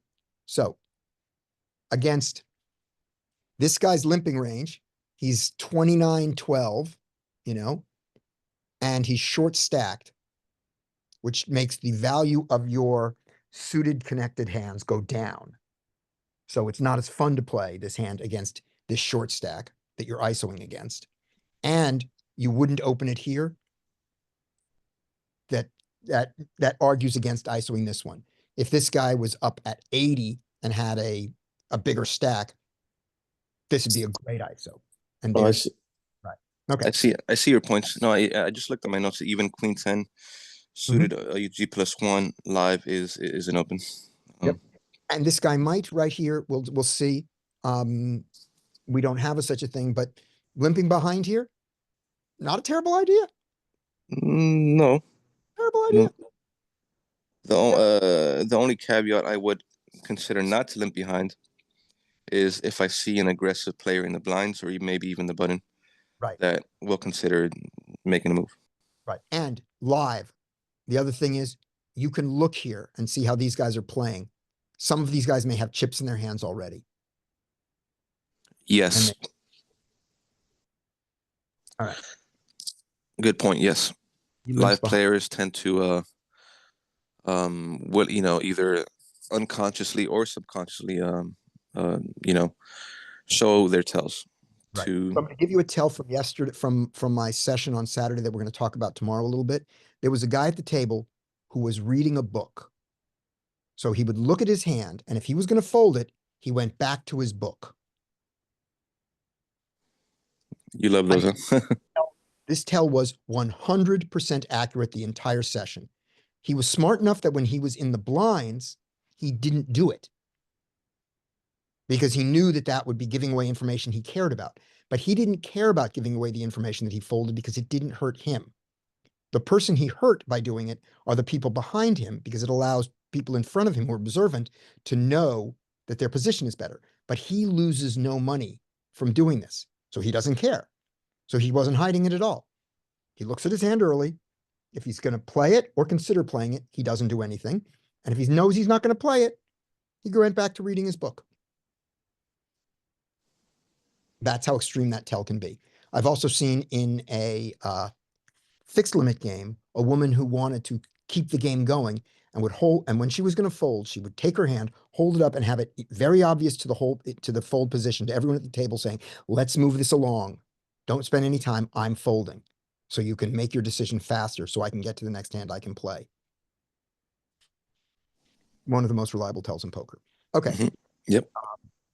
And one more thing, and you guys who've been on this thing have heard me say this before, it's also the tell that you will know whether it's 100% because you will be looking for it. And if you see the guy ever do it as a false tell, you'll go, okay, I can't rely on it. And he does it every hand. So you get to find this out in the hands that you don't play. So you get to find out if this tell is accurate for free. Definitely. That's a good point. Like for, you know, this is not something I do often, but, or even consider, but yeah, if somebody is looking at me and looking at the way I play, then yeah, I might consider throwing out a false tell just to throw them off base. But this tell you're not going to throw false because you're not going to make the mistake of even looking at your cards early. You're going, because you can make your decisions fast enough. You're not holding up the game. You wait till it is your turn to look at your cards, and you'd be looking either at the people to your left, if any of them exhibits this tell, or you look at the people at your right and see how they and see what they look like when they do it. But you don't need to look at your cards. Your cards are always there. The people aren't. All right, moving on. Skate. He's limped. All right, let's go ahead and I imagine that person is going to, I think they're not going to limp. I think 4 is going to limp. Okay. And do you think ace 10 should ISO here ever?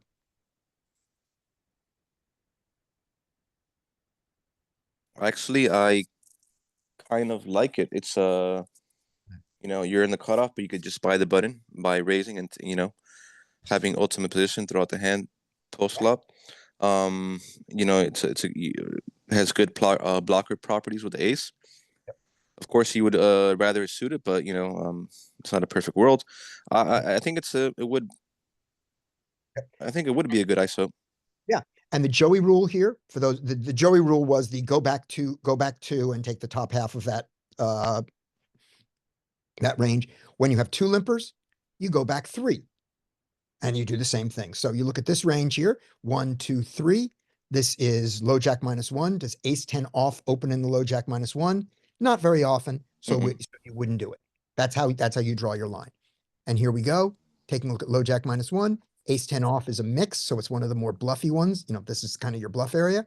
So if you're taking the top region of it, you don't do the ace 10 of the king jack. You don't do these mixed ones. And you do all this, and you can do all these solid ones. So you wouldn't do this, but you're close. You're close. And if you decide that these guys are egregious, you can take your full range here as opposed to half of it. Yeah, exactly. Full range here. All right. Yeah, so, if of course it's not like standard, but if they're like limping way too much, like more than normal, then you could consider the ace 10. Although, so as he we just does. saw, I would like like ace jack plus or ace jack, ace 4 suited plus or things like that, or maybe even ace 3. We love the ace jack there. Ace 4 suited. We love those in this position. So yeah, I like those totally as squeezes. What size when you squeeze here, Skate? What size do you want to squeeze to? Well, I think at least 5. Considering there's an extra limper, I would say maybe 6. Yeah, I like it. Anything from 5, 5.5 to 6 are all good. This I think is too small. All right, moving on. Okay, 4s. Not likely anybody that's limping is going to limp re-raise, especially coming from a shadow stack 33 big blind. 4s, yeah, I mean, they have implied odds, but not against the original opener. So,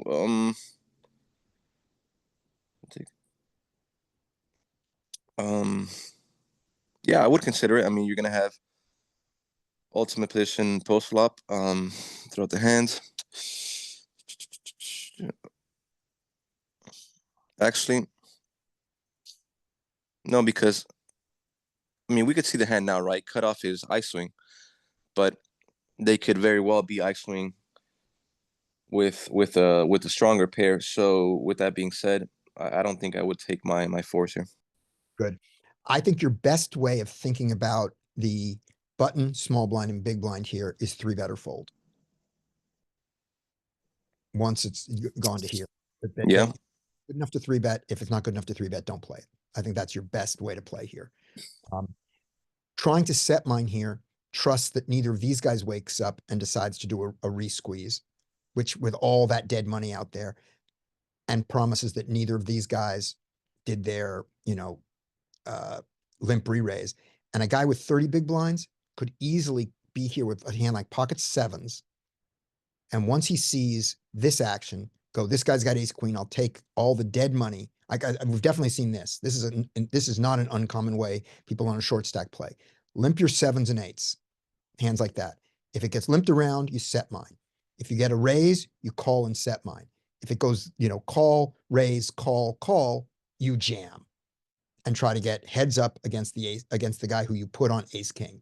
Yeah, that's a good point. That's a very good point. I didn't see that, especially coming from a short stack. Yeah, Yep. short stacks, because short stacks are allowed to just get it all in for, with a single pair and go, flip, I'll flip with dead money. So, but he does the thing that you were not surprised to see. And now, Yeah, maybe I was like trying to think like them. Okay. So to this size, I mean, we mentioned earlier that we would go at least 6 to this size. I imagine they will both call. yeah, absolutely. Oh, this surprises me. This surprises me that he folds this. Mhm. All right, but he does. All right, I imagine, see it's gonna go villain 71 check, ace 10. Could bet. I mean, they have top pair and they ISO'd, so What side? let's go. I don't know. Let's go like 6. Okay. Yep. And you do know, just so you know, Skate, you know this answer because you were here when we did the DTO wizard thing. When we're three-handed, our standard bet size here is we do a third on the flop, and pot on the turn in the river. That's in the multi-way pots. So Okay. this big bet is unnecessary. Yeah, it should have gone then. With that being said, like 5. 5, yeah. Just 5. Your 6 is fine. Your 6 is the same thing as 5. 5 is more exact, but that's fine. And he takes it. All right, Larry.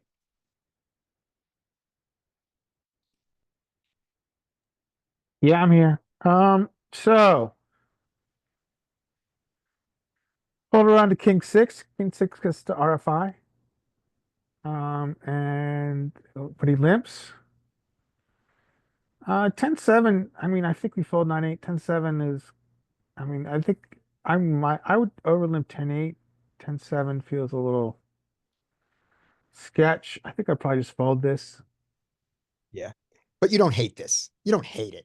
No, I don't hate it. I think it's Yeah. cuspy. It's not good. It's not good, and you're not going to do I don't it. think it's an ISO, but it might cuspy overlimp. And you say it's an interesting spot. He's on a broken stack. You just shove it. Shove it in their face, dude. Right. And here we think this is terrible. Yeah, this is bad. But yeah, you should shove it. Right. But is he going to? Let's No, let's he's gonna get he's our gonna player profiles here. We now he's gonna- we've seen this guy play enough. We now know something about how he plays. he's gonna check option. He does find the ISO. And it's a very small ISO. Not even an ISO. It's a pot sweetener. Yeah, okay. Well, so pot odds are interesting here. I guess you really call. Pot odds are weird. Yeah. I don't Yeah. know. I'm never here, obviously. So These guys should both call to this size. yeah, I mean I think there's a rule around like 33%. Yeah. And we pretty much are always getting pot odds if it's 33%. So they call. Okay, we go to a flop in this bizarre hand. Right. Go to a flop in this bizarre hand. Then with one thing we wanted to say about this bizarre hand was one thing we wanted to say before then. The limp, that was bad. Nothing. Oh, yes, it is. I wanted to tell people the stakes of this game, so you know, This is not the 5 cent, 10 cent game. These people are not limping so bad. They're not playing so badly. We've seen a lot of bad play here, we think, especially from me. This is the 100 NL game. This is 50 cent, $1 blinds. So if you're not playing at these stakes because you're afraid of how the players play, like they're that much better, this is how good they are, or at least this night, this is how good they are. Yeah. All right, moving on. This is a $1,000 game. This isn't 510, but this is 50 cent a dollar online on Ignition. All right. We get to a flop. Okay, so he ISO'd or sweetened. It was a saccharine ISO. He's got 2 back doors and top pair. I think he gets to bet here. I would choose a small size. I would choose between 3 and 5. But he hasn't studied that. So he goes Okay. 6. King 6 has got a pair and it's multi-way. You know what? I think I might just fold my King 6 here against this big size multi-way with someone yet to act. Yep. One other good reason. I don't care that I have a back door. Right. You don't care that you have a back door because he bet 6, but also because he only has 21 left. Good point. That knocks down the value of your back door. Good point. Yeah. He folds. Nice play, 71. Right. Now, 76. Should Yeah, it's got a gutter. Yeah. I guess this size. So what part 6? So Go on. I don't think we get to call here. No, because this guy's only got Yeah. 21 left. So so he hits his 8. He Yeah, he's got limited. He has very small implied odds, limited implied odds. Yeah. He's I mean, one. the value of playing a position is reduced. Yeah. Obviously, what he can win is reduced. Yeah. He's like 1 in 11 to get it on the next card. He's probably not going to get to the river with it, because of this guy's bet size. There just isn't the money there. And he can't love the 8 of hearts. I mean, he doesn't hate it, but he can't love it. Yeah, he's got dirty outs. He likes it. Yeah. I think he's got to get out of there. Okay. Dean. Hooray! Oh, nice. Hero probably folds. No, I limp, of course. Yeah, limp. Yep. Trap him with the limp. Yeah. Queen. You're pointing at something. Let's see. They'll probably just call though. I don't see a lot of 3-bet from them. Yep. But they play a lot. Oh wow. Just the min click. Comedy 3-bet. Yep. Ace 2. What are they gonna do? Is that your villain? That your loose villain? No, that was guy over here. He's gonna come up. Oh, But he is kind of loose. He's got, but he's not that loose. click it back. This would be funny. Yeah. 4-bet. 4-bet. What size? I would go.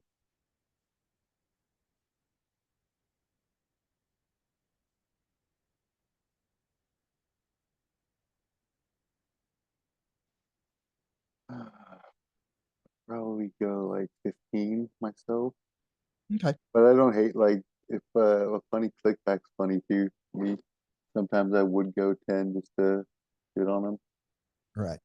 So I would do it. Yeah. oh, go on. Finish No. your thought.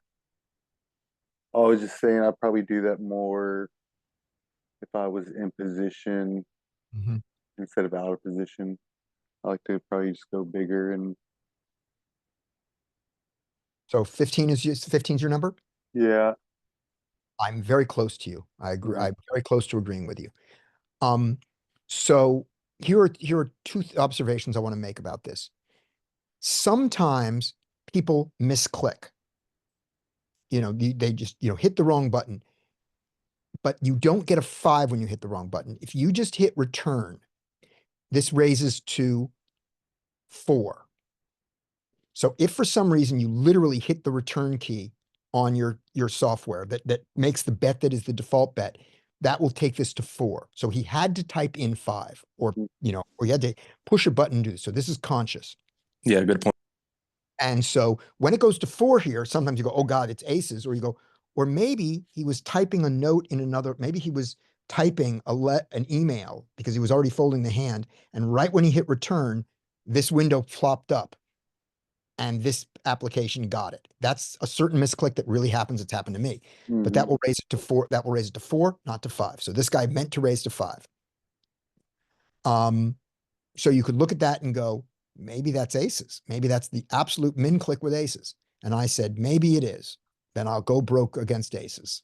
The normal size here for the 3-bet is about 2.7. For the 4-bet is about 2.7. But because he went so small, 2.7 isn't enough. So I pushed it up a little bit more than 2.7 and pushed it up to about 2.9. That's what my thought was here. Was I would have gone, if he had gone to 7.5, I would not have gone to 22.5. I would have gone to like 20 or 21, which is the wizard size, raise, re-raise, we come back around to here and it's like 20, right? Yeah. But I pushed it up because he only went to 5. And so I didn't push it on this ratio of 2.5. All right. So we go bigger. Fold. Yep. That's fine. All right. That's what happened. So I kind of don't actually hate his 3-bet size against the early position. You're with like a crappy hand, like some of your crappy hands and aces like that. Like just kind of if he's checking where he's at, if you 4-bet over the top of him, he can fold for super cheap. He's in position if you do call. So you're talking about a hand that he would not call. So he's not going to get any equity unless he raises it. And so you want to make the exploit of raising small. Because if I'm saying early position versus early early position, position, like he doesn't really like I mean for the Dylan, he just doesn't feel comfortable like actually 3-betting king queen or some of those type of hands, maybe queen jack suited. And so like he does that with, let's say he takes his ace 5 suited bluff, but he's not confident enough to bluff it like a real poker player, and he does it. Yeah. Problem is that you get so few folds. You don't get any of the benefit of the 3-bet. The only thing you get is you get that little bit of information that I don't have aces or kings, that I'm not at the very top of my range, but I don't fold a lot. No, I'm saying like if he did that with true. Yeah. I mean also I get what you mean. Yeah. But he's in position though, that's what I'm saying too. He's in position if you do call, Okay. which is a powerful position. Yeah. So I can't tell you why that is terrible.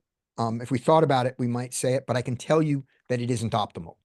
That optimal is raising to the real size.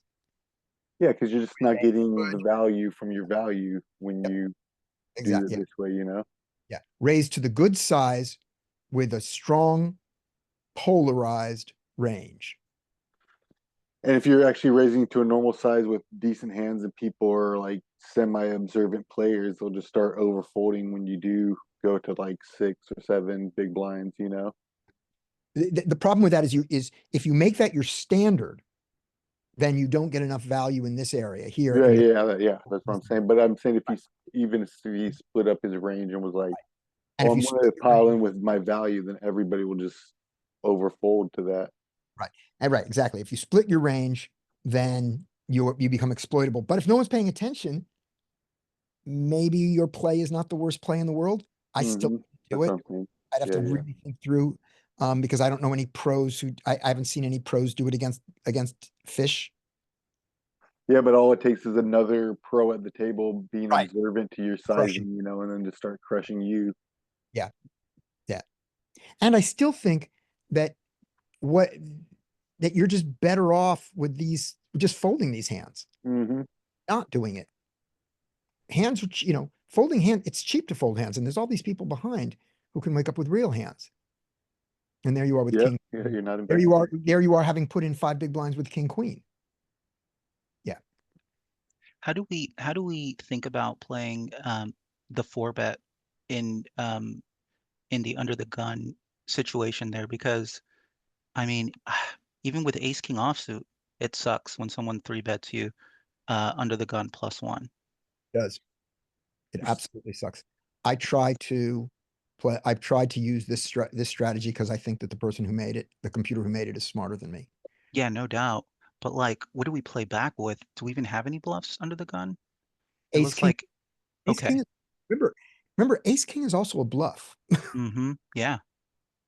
Okay, so we are betting ace king offsuit pretty aggressive. Oh wow, it's indifferent. It folds. No Oh, wonder it feels so sucky. Yeah, it sucks. This doesn't, Okay. suck. This is easy to do, right? Yeah. Yep. Okay. This feels great. Mm-hmm. This feels good, but not great when it goes 5, it doesn't feel Mm-hmm. great. And look at what queens already do.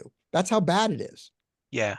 Yeah, we're like Yeah. hating life. I mean, it looks like even ace 5 suited is more comfortable.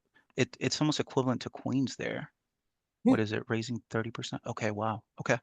It's a So right. that's our It's bluff. Ace 4, ace 5 suited. Mhm. And queens is kind of like no ace, no king, please. Yeah.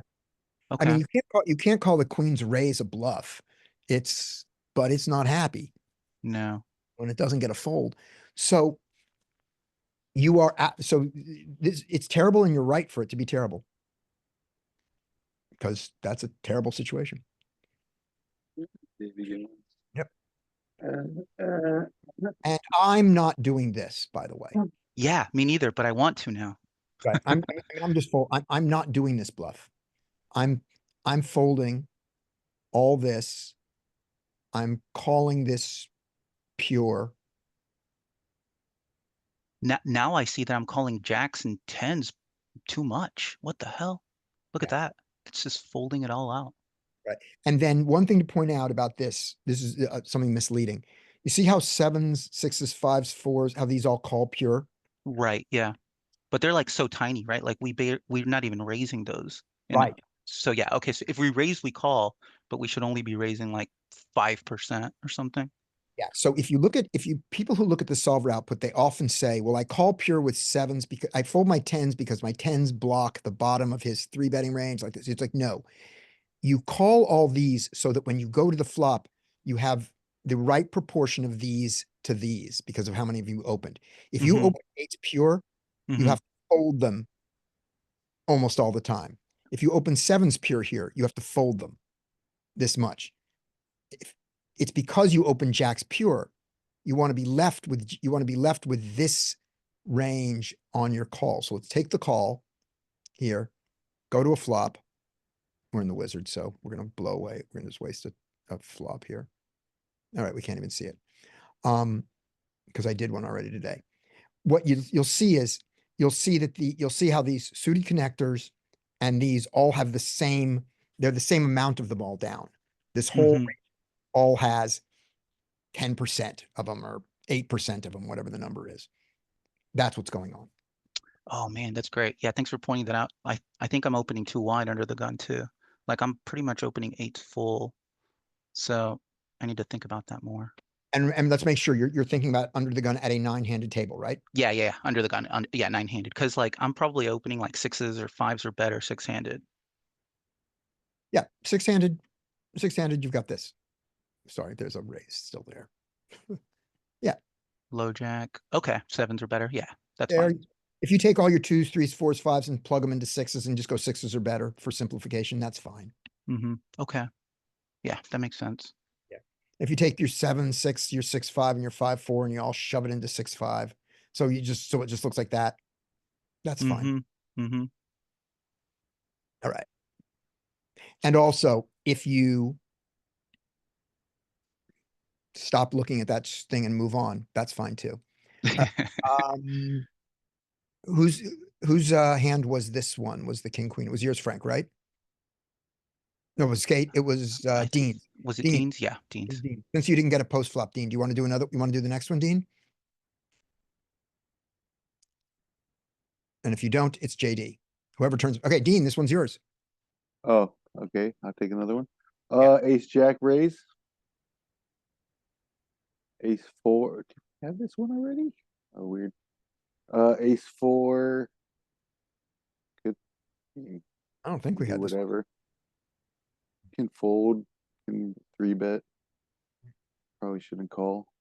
I don't know. But it's only two big blinds. Yeah. He could be flop, I guess. What will they do? We expect him to A call. call, yeah. And our favorite move here would be a 3-bet. 3-bet to 6 or 7. That would be our favorite thing. Wow, that's the villain to stop for. This is the guy who, even though he only had 30 big blinds, I still said I want to play against him. King 10. Squeeze. Like it. Be a really good squeeze. It'd be a really good squeeze. Hero. Fold. Not even flicking the chip. No. Not even flicking the chip. I outflopped everybody. Yep. So what? Okay. Check, check, king, yeah, check, check. To the 4-7. Who knows what they'll do? I mean, if you're gonna play with this, you gotta be a little bit aggressive. Yep, exactly. If you're gonna play a 4-7 multi-way, I guess this is the only way to make it profitable. Not gonna work. And Maybe it is gonna work. man, Maybe it fold, is gonna work. If the fold, king 10 fold, was here, yeah. it wouldn't work, but Yeah, if the king King- 10 was last, yeah. yeah, Yep, it's gonna fold around, it should. yeah. I think the king 10 should fold there. Yeah, oh yeah. You're just going for gutter, and even the diamond might be a dirty out against two more callers, possibly, or And so he does raisers. raise behind him. Yeah. Yeah. Ugh. All right. That's it. Dean, JD. Yes. Alright, so it should fold now. Jack nine suited. I think it might already be indifferent to opening and folding. Not sure. This is, let's see, we're in the hijack, Jack 9 suited. Jack 9 suited is not pure in the hijack. But it's there. Let me see. Okay. Yeah. Where'd you- Or maybe actually it's probably, no, I think it's pure by then. For a two, Okay. I think it's pure for a 2.5 in the hijack, Jack 9. Yeah, Okay. yeah, there it is. But that's for 2.5. For 3.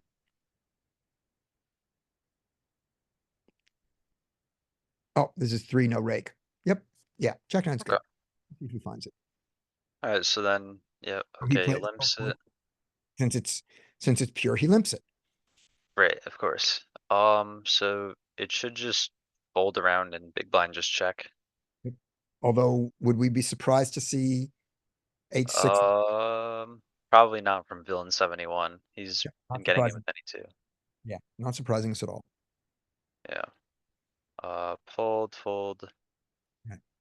So now, knowing how wide this guy is, Hmm. should I adjust and play a queen 3 offsuit against him? I don't think so. I think queen 3 off is pushing it. I agree with you. I don't think I should be playing almost, I think I should be playing almost only raise or fold here against this. Yeah, I agree. It's good enough to raise, I think. Now, there are some small pairs and suited connectors that might want to, mine, but Mhm. we're not gonna get those. All right. And So it should just check.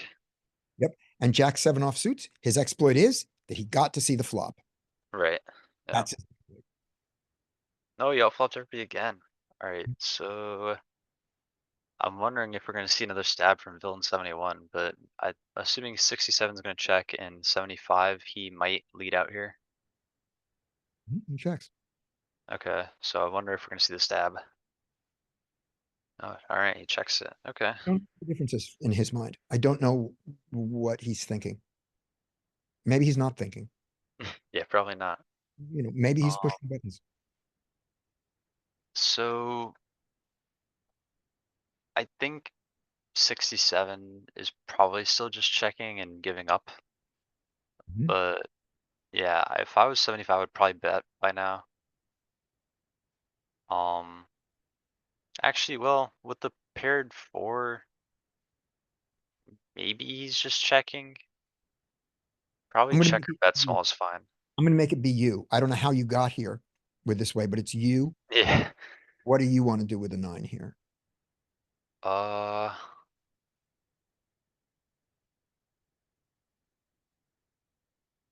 I really think it is close. I could probably either go for betting small or just checking. Yeah. I think I'm gonna check here. I think if was a 3, I'd be betting. Yeah. I think when the 4 pairs, it's like, I don't think there's a queen out there. I'm beating the queen. Mm. But if there isn't a 4 out there, I'm not getting a lot of calls. So I think I'm checking, and I'm checking to call. I'm not check folding here. Yeah, I agree with that. I agree with that. He bets, and that Takes happens. it down. Yeah. Cleans up cleans up equity, but the equity he cleans up is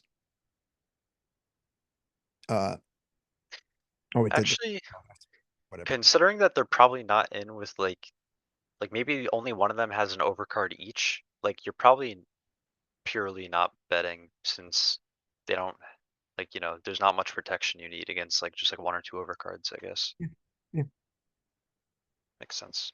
Yeah, that's what I would choose to do there, and I would call a bet, especially from that guy. Okay. Next hand is me. Fold, fold. This guy should open, and he is not a serial limper, so I expect that he will. There is a chance in hell that this guy limps the 10-6. We haven't seen his open limping strategy yet. Nope, he's limping behind. It's okay. So 10-6, I expect him to open. He does, and this should go fold, fold. King 3 needs to defend. You cannot fold a King 3 suited to the cutoff, but he does. Just to remind us, cutoff raise. Big blind does not fold King 3 suited. There's a bluffing region here and a calling region, but this is no folds. And in peak, I'm going to assume it's going to be the same thing. That's the cutoff raise. He goes all the way to 3, and all the way to 3. The bluffing is different, but we do not fold a King 3 suited there, and we should not to this 2.5. All right, he does. Frank, you're up. Alrighty. Okay, so I would expect, okay, so what should happen is it should fold to the button, and I think, okay, limp, perfect. I was gonna say 6-10 suited is pretty loose, but I think an open if you're six-handed. Um, but I'm okay just folding there now that it limped. Um, you could consider ISOing. Oh wait, am I? No, I'm Sorry. looking at this. I was trying to figure out what his thought is. That a 2-gapper is enough, but a 3-gapper is too much. I know that's so crazy. We don't know. Like, yeah, I don't either. Possible raccoon. That a raccoon broke into the guy's house and is sitting there at the keyboard chittering. That's possible. Yeah, but I would not ISO here, not with 6-10 suited. I Bye, probably JD. say that Go again. on. I said bye, JD. JD just left. Oh, bye. And you said Um, that, so we were saying bye. gotcha. Yeah, so I would fold here, and I would expect it to fold around to the big blind who checks. All right. Now, ISOing from the big blind against this guy's range. Yeah, so good point. Against this guy's range, with queen 10 off, I would probably take a flop. I think if I had like king queen offsuit, I would start trying to value raise. Um, and if I had like queen 10 suited, I would probably think about raising here. Queen 10, yeah, queen 10 suited. Yep. I'm with you on that, although I'm going to take it down to queen jack. and Oh, king. okay. So queen ten is probably right at the deciding line for me. Queen jack, yes. King 10, yes. Queen 10, maybe. You're talking about queen 10 suited, right? I mean, Oh, queen jack suited. Offsuit. Offsuit. Oh, you would raise queen jack offsuit here? Yes. Against this guy. Yes. Okay. All right. Yeah, yeah. Yeah, I'm okay with that. Yep. That makes sense. And it's because, and it's not just because of his V of 32 and also what we've seen him show down. It's his R of 12. That's also important. Because there's a huge gap. And It's so that's what you were saying earlier. They, the raising range. That's the important thing. If he has no raising range, then he can be over limping, but he's also limping his good hands. mm-hmm. Guy is raising 12% of hands and limping another 32. Right. So his limping range is garbage. His limping range is garbage. Because the only way to do this in a good way is for this to be a hyperpolarized 12, where he's raising his garbage, raising his very best hands, and limping hands in the middle. So his limping range is not filled with garbage. His garbage has been raised, but that's not what he's doing. Mm. Okay. And nobody, in my opinion, in our games. Right. Nobody's balancing their limping range that way. Yeah. Okay. All right. So the flop comes out, ace, king, high, rainbow, and we're in a position. I don't mind betting like 1.5 here. And I don't mind. I think I like betting more than I like checking Okay. because check calling kind of sucks in this situation with 4 outs, more or Yeah. less, assuming that you're beat. So yeah, I think I do prefer betting like 1.5 or 2 or check, but Okay. not to check call, to check fold probably. Gotcha. Okay. And you can also consider check raising this against that range. Ooh, Not a good yeah, check. that's spicy. Not That's a good check spicy. range. Not a good check raise against an open here, but against this guy, Oh against man, I've never thought about that. Yeah, this is a great check raise spot actually. Make it like 5 or 4.5 and get his stack in jeopardy. I like it. but he does that just to see whether the guy continues. Okay, so he calls. That's fine. Yeah. I think I would call 1, 2. I mean, I think it's all, if he's only betting 1 big blind here, I think I have to peel. So, Yeah. Even or with his check raise now. I like that move. stack, you're getting the right implied odds for Exactly. Yeah. And it's clean, so I have all outs. Nice. Okay, so the jack Like that. comes out. Man, that's beautiful. When the jack comes out, I'm afraid that he's going to check back. So I think that I'm more likely here to bet than I am to check. Just because any ace, lots of kings, anything with a pair and a gutter here is probably going to peel again. So I'd pot it probably Okay. out of position. I would consider checking here again because he has some check behinds with his value, but you're probably not getting 2 streets from them. And some of True. when he limped aces, he's still betting here, and your check raise, he's going to call you. Oh, okay. Right on. Yep. So he's got his nonsense that's here. And then what's his mixed value? Bad eight is his heavy value ace, when he bizarrely did this with aces, kings, and ace king, when he bizarrely played it this way, he's not putting you on queen 10 yet. He wants to get value from your aces, whatever there. So you're going to do okay against them with a check raise. Against what's his marginal stuff that he checks behind? Bad ace, bad king, stupid pair, right? Yeah, like a king pair, a jack pair, probably checks back. My stupid pair is pocket sixes. Pocket sixes is a stupid pair here. Oh, okay. Gotcha. Right, under pairs. But he has bad aces and bad kings here that he could have played this way. And Do you think he's going to bet his bad aces here? No. What I think is Okay. that I think he's going to check behind his bad aces and his bad kings. And on many rivers, you're going to bet the river and he's going to call one street. Mm, On the turn, when you bet, not only does he have to call that street and then call the river, which he's not going to, he's going to fold the river probably. Probably. All this is probably. But he also may fold some of those hands on the turn, knowing that a river bet is coming. On the river, it's only one bet. to him. Yeah, and so he can just see a showdown with that. Yeah, I see. So a bet on the turn is more threatening. And against his thick value, you're going to do fine with a check. Yeah, I Yeah. like that. So you're saying that the check here works against his thick value because you can check raise and stack them. It might also work against it will also work against some of his bluffs, which he's clearly capable of. Right. And so you get more value from his bluff region, Mhm. and you're going to get however much value from his middling range on the river. So you're not really giving that up either. Okay, I like that. I like a check raise here.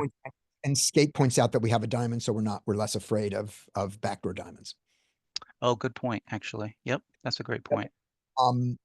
And so you could even make the decision here of saying that I'm going to go for the check raise with the diamond, and without the diamond, I'm going to go for the bet if you were on the fence. And of that little speech that I gave, the part of that speech that I think is the most guessing is that one that against his thin value, we make about the same amount of money with a bet here and a bet on the river. Because sometimes we make a little bit less when he folds a bad ace here that he's going to call on the river.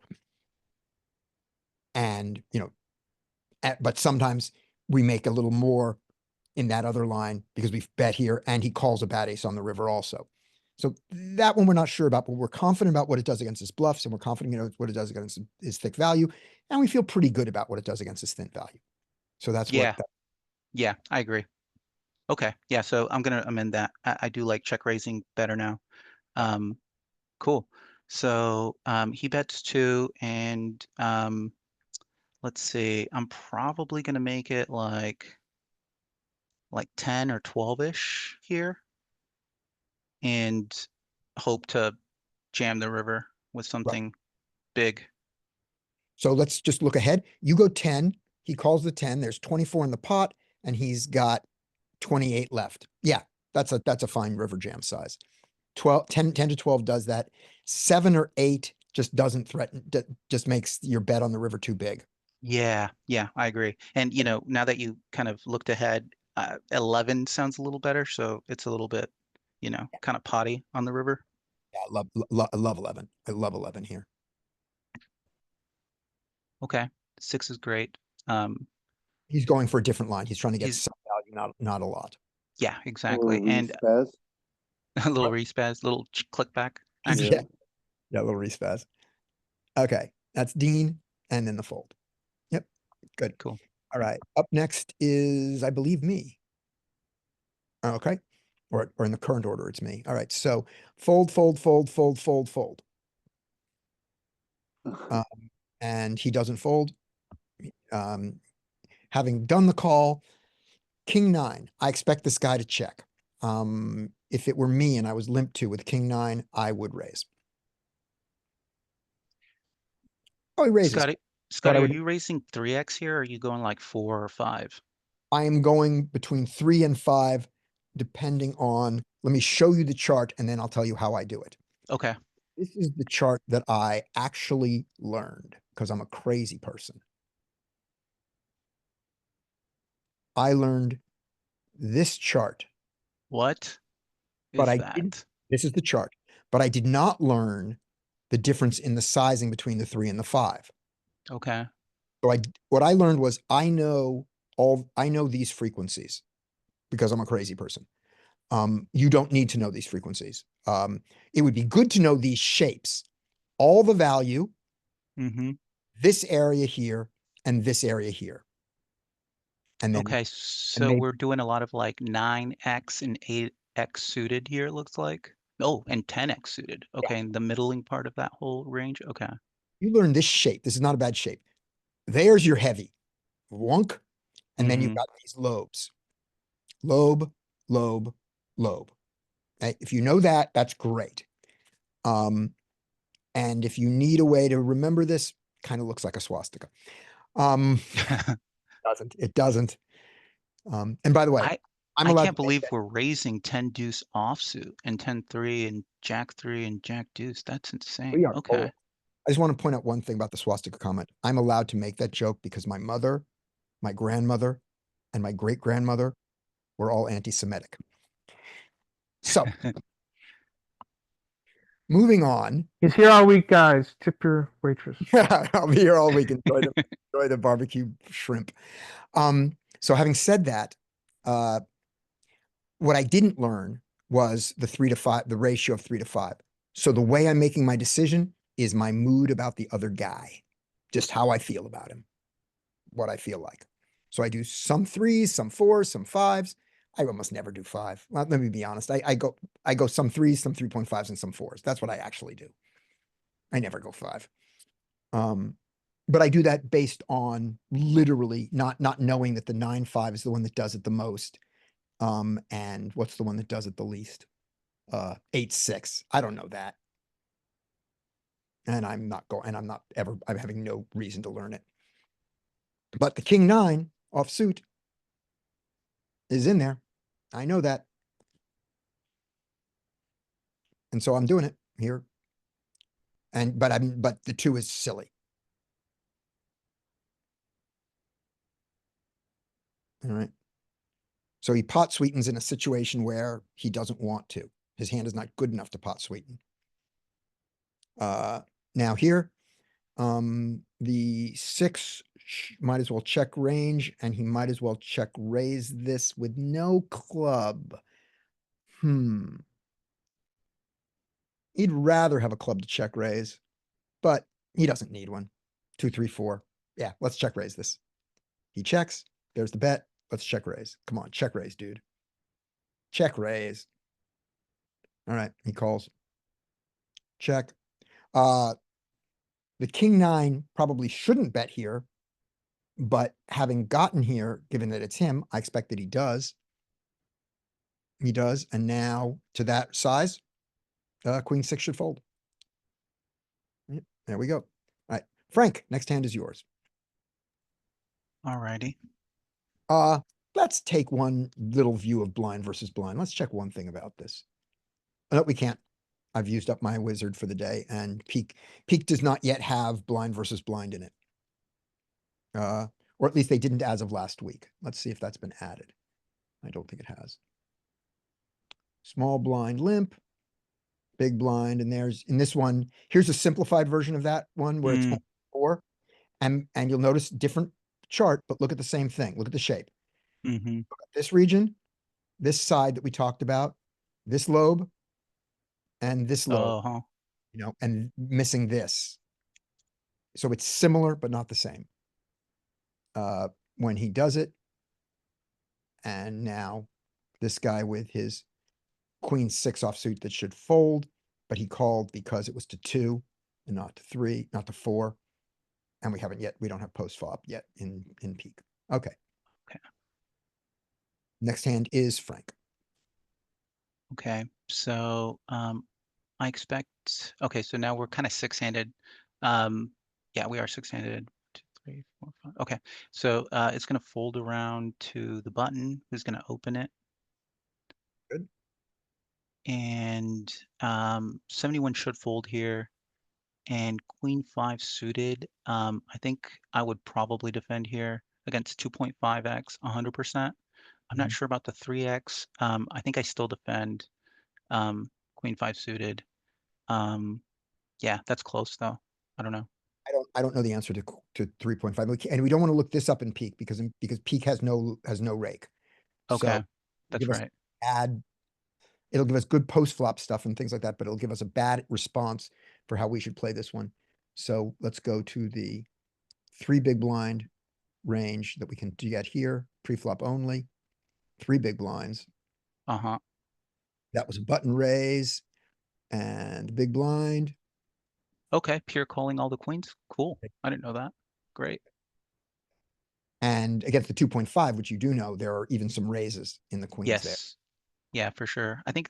Oh no, there's not. No, not against the button. Against the cutoff, there's some raise in the queens. The against the button, the queens are all calls there. Oh, really? Okay, even to the 2.5. Okay. 2.5. There's this weird thing. So against the cutoff, you see these raises here? Yeah. Right. Against the button, my memory is that these are all calls and the raises move to there. This is not. These are not important differences. No, no, no. Oh, that's right. The button is this shape, is the tendrils. I'm remembering something wrong. So yeah, there you go. This particular queen, the queen 5, has almost none of it, but these low queens do have it. Okay. Right on.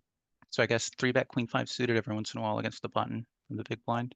For the 2.5, and in this one, it's a call. But And in this one, it's a call. we expect this guy's gonna call, right? Ace-6, he's never folding ace-6 here. This guy. This guy, yeah, you're right, actually. Who folds an ace, right? When you put money in. So yeah, he has to call. Yeah, he calls. We were trying to get a good model of, one of the things we're trying to do here is we're getting a good model of this player because we play against this player all the time. You guys have seen this guy. Mm-hmm.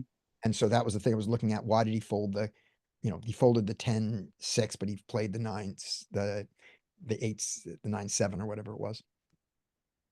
Here we go. Okay. So Yeah. now with this affects the queen 5. This call affects his range a little bit. Yeah, you're right. I think naively, like if he were, yeah, I think now I'm more inclined to 3-bet or fold, I think.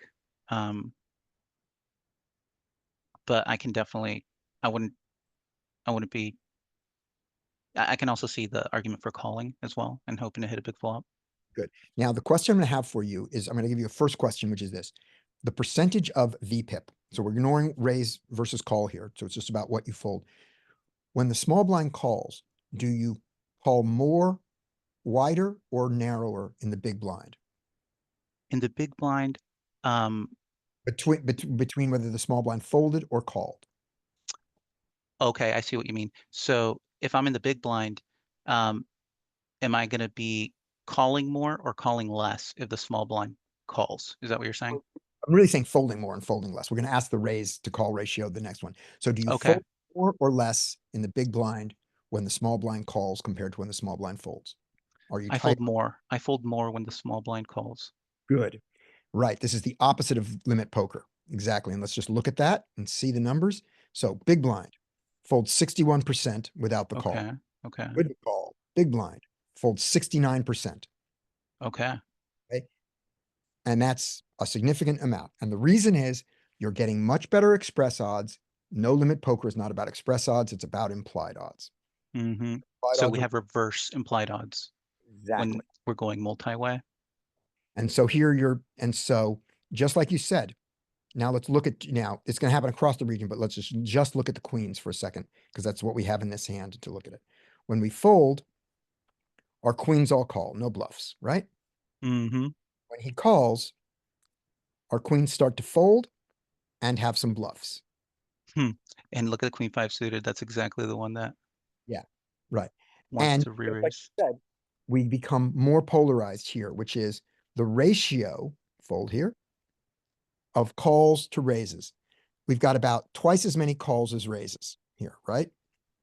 Now he calls. Now we've got less than twice as many calls as raises. So we become more aggressive. We become tighter and more aggressive when this guy called. Yeah, that totally makes sense. And then the individual hands we can learn later. That's a level, that's next level, and we can decide how realistic it is. But that's that much theory we want to have. So that's good. So the queen 5 after the call, Yeah. the answer we get is shouldn't fold. And can Yeah, raise, shouldn't fold. and can And raise. maybe even 3-bet like 20% of the time or whatever that was. But he folds, doesn't surprise me. He's got a V of 16. Mm-hmm. Mm-hmm. Yeah, exactly. All Here we right. go. So the small blind flatted us, which is, usually a tighter range. And we have an 8-deuce-4 rainbow board, which is not very good for us. It is, yeah. I think on this board, I expect villain to check and, out of position to check and button. I'm not sure what population is doing here. With king 9 off, I don't mind betting here more often than with like king queen offsuit, for example. Yeah. Yeah, we can get better kings to fold. Yeah, because we can get better kings to fold, exactly. And if we do hit a king later, we don't want to be dominated. So yeah, I'm okay betting here with king nine off, 2 overcards and making it like 2.5, 2-ish. 3 is fine. Okay, call. That's very loose. And surprising with that hand, I think, but I guess that's okay. Okay, so the turn is an ace, and I think the out of position here usually doesn't have that many aces. If they do, it's gonna be like ace 10, ace jack or better. Actually, I could be wrong about that. Maybe it's even ace 9 off or better. But the ace is kind of like a his range, the one thing I'm gonna say is the actual flatting range in the small blind is so small that so so small. this is what his calling range should be in an unraked game. Mm-hmm. Raked game, it's this bad. Let's see, let's do where's our, we're in the, did he do a three open? What was his open size? Yeah, he did. It was 3 open. Three open in a raked game, right? This is, oh no, this is Chippy V. Let me change this to, sorry about that. Let me put, do I have any rake I can put on this? Yes, NL 50. Yeah. We'll do the NL 100 rake, which I should have had there when I looked at this queen 5 the other time. Okay. I should have had this there, but still the same thing. Here we, yeah, with the rake, we don't call all those queens. And then when he calls with the rake, these all go away and the queen 5 only does this. Oh, okay. Good to know. That Right on. was sloppy of me. No, that's okay. But that's, I'm glad that you pointed out. I think the general concept is still the same. What you mentioned is still the most important part, But which with is the that we should be tighter when there's a caller. right, that's still true. That's absolutely true. It's just the levels. With the rake, you'll notice how thin, how ridiculous this calling range is. We believe in this study group Mm-hmm. that no one at our levels is playing this range from the small blind. That no one who calls from the small blind has studied enough to get this range. So everyone who calls from the small blind is worse players than you are. And they're not playing this range. They're playing a range much closer to this. Mm. They're playing much closer to a big blind range. And this guy's even playing a6 offsuit. Okay. So this is the range you can start by putting them on in their calling range with a little bit more of this stuff here.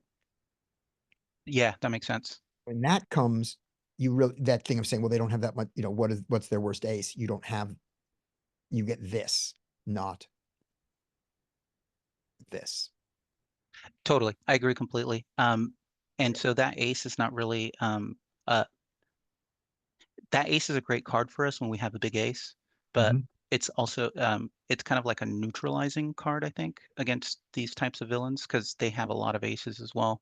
So I don't really like blasting off here if I'm on the button, especially since that ace also fills up that middling range with like the 2x, 3x, 4x, 5x. So they're going to get extra sticky usually. So I'd probably just check back and hope to get the showdown with my king. But this guy does the worst of all things. And he, okay, so he leads and I fold. Yep. He should at least check that. I think so. I think villain should definitely check there on Okay. that card. Larry. All right. King queen off gets to open here. And king queen off gets to defend. Right. It should. Okay, predict this villain with something as bad as, is he going as bad as 6 deuce? I hope not. I don't think he is. Sick. I think he's doing 6-4 here. I don't think he's doing 6 deuce. All right. I get to defend. And against the hijack, what am I going to do with my king queen? I think generally you call. I'm going to do some 3 betting with it. I don't know if I do it this time. Yeah, I do. Get in. This is a fold. Yeah. Yeah. All right. Larry gets another hand. All right. This is gonna be, let me see. Should fold around a button. Should. We get a limper, so, He's folding this, right? sorry, I guess he's not folding this, yeah. Not a suited jack. Well, Happens. here we go. We got posting and limping going on. So, Post. Fuck, I didn't even see the post. so Jack 4 is going to overlimp. Queen 3 is going to check option. And kings should go to 5 plus. I would go to like 7 or 8 here. We want villain 71 to call. Super exploitive. We Okay. know how bad his range is. We want him to call, right? Okay. We want 3 callers, but we want him to call. I don't know if Yeah. it's possible to size a bet that does that. Yeah, it's hard to know. I mean, that's like the magic formula. Yeah, I mean, taking this heads up against villain 71 would be ideal, but we just, Yeah. we're playing a position. It's not the. Yeah, I don't really want to. I don't like taking these high pairs multi-way. I'd rather have implied eyes hands multi-way. So Okay. I think I'm comfortable with that size. Right. Fours you can't really call to that size either in the small blind. Goes to 7. He's just saying that this is over. And oh my gosh, There you are. perfect. We found the size. Oh, perfect. 83% equity. Right. We I should go be to a staring at flop. this hand and hope for to see a showdown. Here comes This is- an ace. um, Villain 71's check. This is always a very awkward spot for kings. But generally, I think in position, we are going to go ahead and c-bet. And I would c-bet small. Checking isn't horrible. Checking is fine. We're fine with a check. As long as he's not checking to check fold. Yeah. Okay, now we feel better about our hand. Second best card in the deck for us to Yeah, get. true. Yeah. Jack 4 got to see its flop. It failed. Okay, so he's gonna step. So this is, I think, important, is that when you have high VPIP players, they just end up with shit a lot. They end up with no equity hands, to use a more technical term. And so they're gonna feel compelled to bluff. So people who have these, often people who have these very high VPIP wide ranges are going to be bluffing at a high frequency because they're just going to miss. So kings against this size should call. Yep. Preach, brother, preach. Okay, so villain 71 has to make a decision about what he's going to do. And he either should shove or fold. What does he choose? Okay, so this size, which is weird. I'm much more likely to hero here with 2 aces on the board. I mean, we can go through and see. I mean, he certainly has aces in his overcall, overlimp, call, ISO range. Yep. I think what I would do here is if there's 2 aces, I'm calling on the board. If there's 1 ace, I'm folding. But I would call here, I think. I'm calling even with 1 ace on the board, but with 2 aces on the board, I'm much happier. Yeah.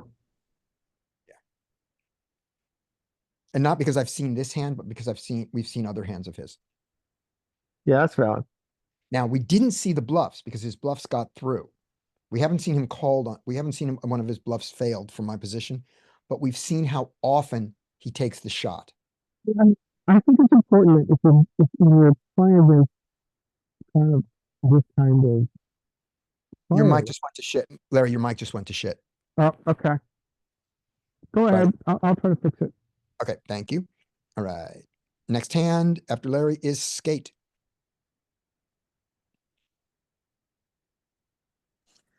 Alrighty then, we have a poster, huh? Yeah. And a poster, so that means that it acts after the post, right? Like a straddle? No. The post acts in position. He's not. Oh yeah. straight. Oh yeah, Um, yeah.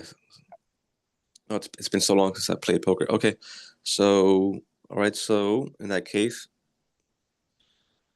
fold around to the button, king 4. What about the eights though? How about just raising? How about, did the eights, just check their option or do they turn it into an open? Oh, it's still on their option. Okay, so I mean, they have 13 big blinds. They could Oh, right, it's gonna check. Uh, they should just shove. Yes, I know. How did they get here with 13 big blinds? They should just shove. Yeah, good for them. Maybe he lost I don't know how he got here with 13 big blinds, but yeah, he should just shove. He wins. Yeah, and he wins. All right, next hand is yours also. Alrighty. Yes, so let's open ace king. Good. And nobody else should call, but let me see who else can call. Ooh, Veep. How many hands does this guy have? This guy can't fold, but that's besides the point. Okay, let me see here. Can't see how many hands we have. Okay, yeah. On which guy? Yeah, I don't know. I was seeing 100, but like he's probably new to the table. 100. The very next guy. That's not accurate. Yeah, yeah. Stats. Yeah, he's been here one hand. He played one hand. Yeah. Our villain 71 with a 9-6 suited. We expect him to call this, right? He can't. Yeah, VPIP 30, but like he has 19, 20 big blinds. He should not call in theory, but we expect it. There you go. Okay, there you go. 100% VPIP. Good. So this guy is calling now 100. No doubt he's calling now. Yeah, we got Maybe. that. Okay. So yeah, all these called. Yeah, so it's gonna fold around to big blind, and big blind should call, as we mentioned. With the suited, suited connector. King More 3. bad. Yeah. Now, with this, I of course fold. With this, there's no chance that this makes queen 10 fold, that this kind of action, it can't get that tight. I just don't believe for a second that that happens. No. Yeah, let's just, okay, so it's under the gun, right? Yeah. So it's going to be raise. We're not going to have any calls here. We got to do it in peak. Let's see how many calls will allow us. Raise, call, call. And after this, there are no calls in GTO. This is something to learn, by the way, for everybody. This is really good.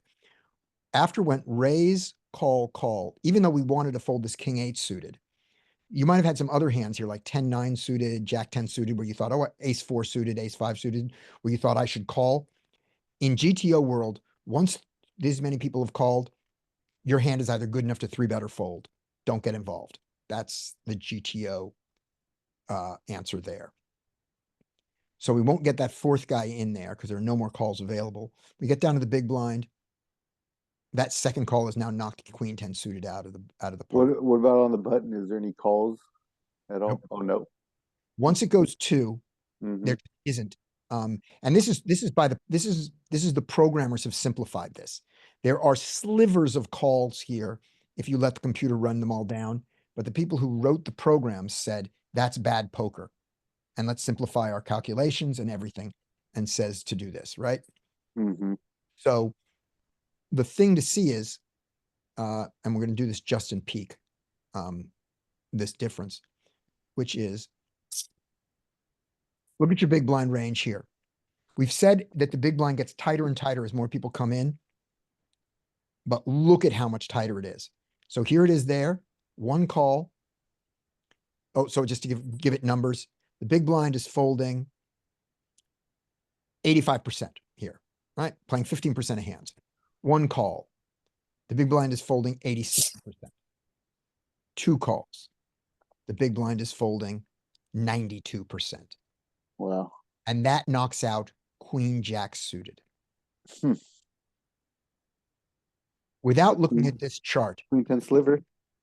without looking at this chart, is there a single person on this call who would have folded queen jack suited in the big blind to this action? No. No. We could probably.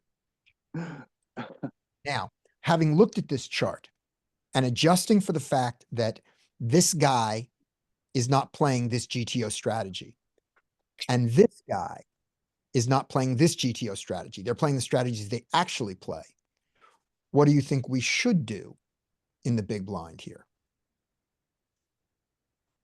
Should we play Squeeze this more tight? for- No.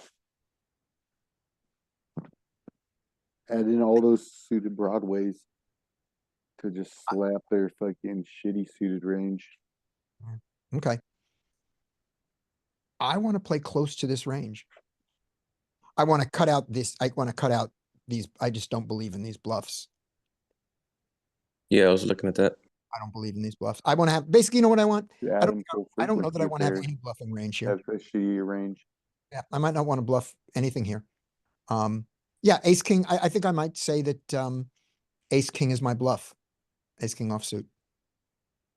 But I Scotty, think, what about like what about like queen jack suited or better? Are you folding all that jack column right there? I think I want to call the king, queen suited pure, the Mhm. king, jack suited. I think I want to call, I think I want to call these. I think Yeah, that's what I want to make, but I think I want to fold these. It would make more sense to fold if they were tighter. Yeah, If they were super Mm. tight range. right. But they're It's- like they're super loose. And Yeah, calling exactly. like I don't, right. I EMP, don't, don't you want to squeeze more and get all that free money? Because we've seen them fold too. We've seen them limp fold already. you gotta worry about twice. this range though. You gotta worry about this range.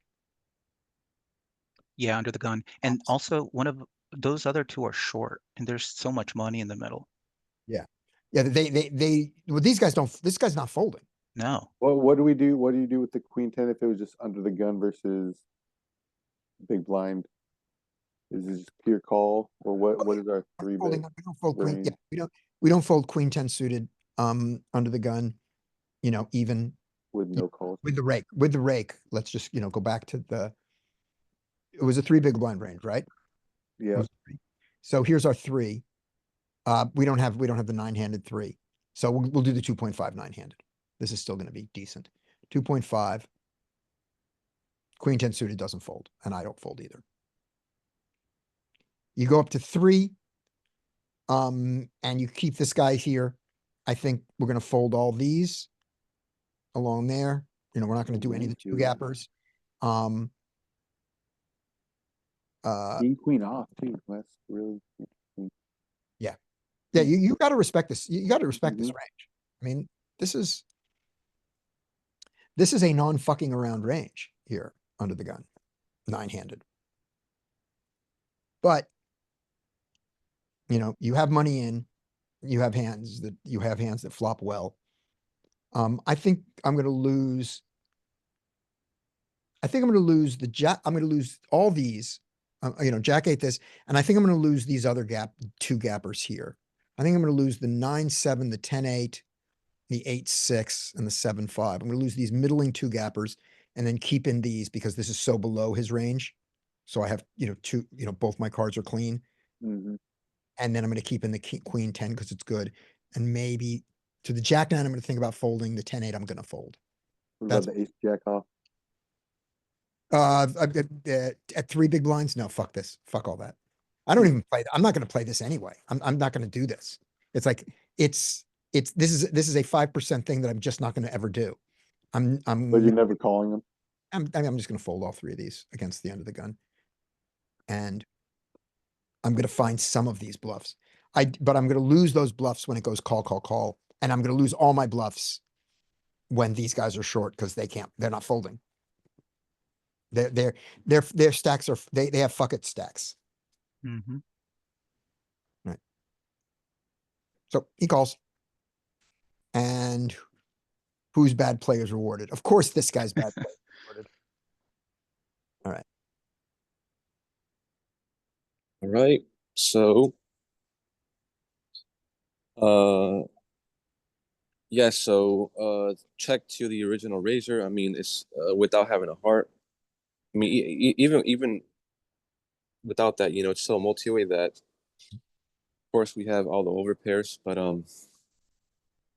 here we have ace king. I would check the ace king here. Yeah. I would consider checking aces here and kings and queens to see what happens with this multi-way. I would consider Right. it. I would consider, and definitely not betting ace king here. You're lucky to get out of this hand alive with ace king. Yep, anybody could have, anything sets and even straights, two pair. Yep. Pretty much anything. Okay, so yeah, the flop. I imagine it's going to go all the way check. I think this guy may, I think this guy may bet when he plays this many hands to bet, and he's not afraid of multi-way. We've seen it. Yeah. Mm. Yeah. You're right. Having okay. Yeah, that's it. Yep, that's it. Yep. All right. There we go. Next one is Dean.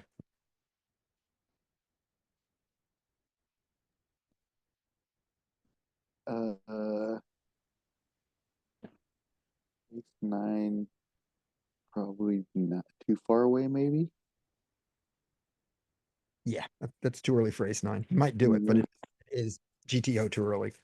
Ace 10 is his floor. But he doesn't take it. Good. I would ace nine if it was like villain, the other crappier villains in the big blind. Mm-hmm. The villain 75 seems pretty solid. Yeah, villain 71, you could raise ace nine against. Mm-hmm. Even villain 70. Queen Yeah. two, fold. King Yep. six, raise. Oh no. Yep, this is too tight. This king six Mhm. here is 100% raise there. Queen nine has to open, right? Good open. Fold, fold, and I'd call. Call. That's a defend. Absolutely. Yep.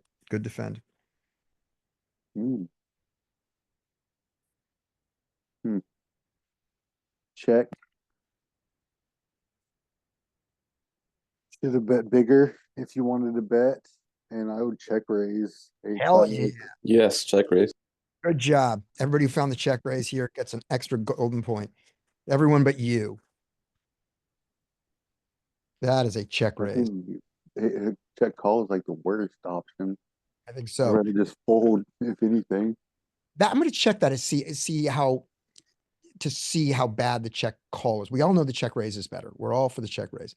This is a button raise. Big blind calls. And as we see, I big know blind Larry likes to check raise. not fold 8-5. Yep, that's easy. Call. Flop of 3 of hearts, 10 of diamonds, 4 of clubs. 3 of hearts, 10 of diamonds, 4 of clubs. We check range. He should be He bigger. takes whatever, he takes his queen 9 and bets it small. But notice that this is a board that does not like to bet small. Mm-hmm. Who was it who said they wanted to bet big on this board? It was you, right? Yeah, Good point. I Yep, didn't like this small bet. yep. We check over a third of the time. We check 37% of the time. So when we bet, we mostly bet big. But he bet small, which is the invitation to check raise 5 Maybe. clubs. No, There's a sliver, but screw you. it's probably just because that range with his small bet, it's not showing his actual strategy of he's probably range betting with a third pot, not splitting his sizes that much as that range was doing, with more value in the small or something. But the thing that I will, I like pocket tens in the small. He had Yeah. like pocket tens betting a third, and I don't think this guy's going to have that. but the thing that you pointed out, which the solver does agree with, and I agree with now too, is the worst of the 3 choices is to call. Mm-hmm. Check fold, check raise are good. And we think check raise is better than this solver thought it was. And we stand by our position, but check call's the worst. All right. We Having both picked up equity. How, Scotty, how often was that solver check raising? 0.1%. It just Yeah, it's not check raising 8-5 suited, but how often was it check raising? oh, It check was raising at all. Thank you. it was like Here we go. 20%. Okay. Yeah. 18%. Man, that's a lot of check raises. So Mhm. I guess maybe the reason why we don't check raise that is because it's our worst check raise. Because Maybe we like just so many others. yeah, look at 6-5 and 7-5. I mean, even our Jack 5 is check raising there. So like the idea is great because I would have check raised there maybe too aggressively actually. Yeah, maybe the solver's right. Maybe it's just that we're the right kind of hand. Oh, look at this. Yeah. 9-7 though. Yeah, Okay. look at those. Yeah. Mm-hmm. So I Who don't wants know. to over to the 10? 3, 4, 5. So We get a just in case you're up against the 10 and want that extra out with the jet. Oh, and good king. call. Yeah, Dean, you might be onto something there. Okay. I think the solver's right. Yeah, good point, you guys. The instinct of betting the 5 is great, as we Mhm. see, but we have so many 5s to bet. And every one of these is better. Yes, those are definitely better. And the only thing the 8 has, and this is what I saw with the 8, and I'm just being a goofball, I guess, was when the board comes 6, 7, we beat all the other 5s. Mhm. But that's not, but that's such an edge case compared to, hey, we got a jack, hey, we got a queen, hey, we got this, or we have Mhm. some real, here we've got open-ended and here we've got a real gutter already. So yes, I think the 5-8 is a bad one, and the fact that everybody here found it, I think was good. And on further analysis, even better if we do this. Note, But you I need wonder if it comes in more with, because he went like 25% too. So I wonder if it comes in a little bit more. with yeah, Even smaller size, you know? thank you. Against even smaller Mhm. size, the 5-8 Mhm. comes in. I think I just want to point out. I don't know if you agree, Scotty. Just like um, we want to remember, like when we're playing, we're not playing against solver. We're playing against our opponents. So I think it just really depends how our opponents play. I Absolutely mean, true. yeah, it's Mhm. because yeah. Yeah, you can get So away with against this our like, against opponents, a lot of people. this check raise is even better because our opponents continuation bet too often. Some of them see bet 100%. Yeah, that's what with that small size on the 10 high flop, he should have, Mhm. bet bigger. Yep. And I would Yeah. I would suspect that he just see bets range because he's in position. He was yada yada yada. You're in the big blind with a wide range. Yep, exactly. So against this, we can expand our check raising range. And as you expand the check raising range, the 8-5 comes in. Hmm. Mhm. It's not that it's bad, it's just the word 5. And we know that because if you look at the equity of it, let's switch over to that view, strategy plus EV, and we go to the 8-5. All right, it is worse. Oh, no. The call is the word. No, Yeah, calls it no, it not hates, worse. everything. It hates everything. I don't want to Mhm. talk about that anymore. Against the against the smaller size, against our population, the exploit is this, and I don't need any solver I don't need no solver to back up that opinion. All right, moving on. Yeah, because the solver small range size is a lot different. Yeah. But we still agree with the solver in all of this that the call is the worst of the choices. Hmm. And the thing we need to point out here is that you'll notice you need the backdoor flush on the overcard branch. Yeah. You don't need the backdoor flush on the gut shot and open-ended where you have direct equity. Mhm. One backdoor is not enough. We need three things. Overcard, backdoor, and backdoor to go on. Hmm. 2 things are not enough. And here, direct equity is enough of a thing. 4-7, direct equity, we already have a pair. Yeah, things like that. Okay. Now do 7-8. 7-8 is not direct equity, and therefore you need the backdoor flush.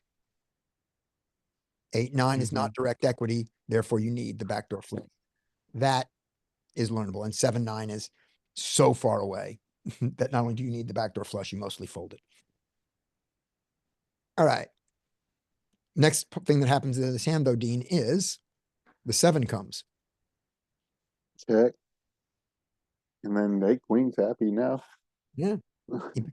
Let's go. Let's He go. checks back his. He didn't want to get check raised off it. Mm-hmm. Yep. And since we've gotten this far, Let's see what that queen nine suited does on this 8 of hearts, was it? 7 of hearts. We still check range, How do you bet? Get stuff to fold. and his queen nine of hearts mixes. So Mixes. both are reasonable. You bet because you picked up equity, and you check because you want to realize that equity. Mm-hmm. He chose the check line. Nice. You want to bluff 8-5? Don't ever. That's what I was thinking about, honestly. Just throw out a little, like, 4 big blinds, hoping to get anything to fold, other Yeah. than a queen. Obviously, won't. 10 won't either. What is this? This is river bluff theorem. What is it, Larry? You know this term, the Peter Clark term that says that you have to bluff here. I think yeah, there's, I think it is river bluff theorem, just obligatory bluff. Yeah, that you cannot call these. You cannot make money by calling these flops with these draws if you aren't also getting your bluffs in on the river. And while this queen, River blunder theorem. if river blunder theorem, that's what it is. Thank you. And I think that this applies to it. I think that this 5-8 has to bet here and has to lose more money from doing it. You like Jack 9, King Jack type stuff, King 10, or And I not think he's King not 10, going King 9. Yeah, and I think he's not gonna. Oh, he does. Yay, good for him. Hooray. I'm like, That's not gonna work. no, snap call. Any reason, would you ever raise this? No. Good. 0. If I Queen Ace, yeah, Mhm. I would, but like not a 9-8, not 9 Queen. Maybe Yep. King Queen too, because he doesn't have an Ace, King Queen Ace, so you're not really worried about that. And when you raise, if you get re-raised, do you Hmm. call the ace queen? Mm-hmm. I With would. an yes? Okay. My opinion is that if you're gonna call a re-raise, you can't raise the ace queen. You can only raise your single paired hand on the river if you're gonna fold it, if you're willing to fold it to a 3-bet. Yeah, I Yep. completely agree. Because I mean, on this board, 5-6 is there, and it's almost full if someone's like playing all of their offsuit 5-6.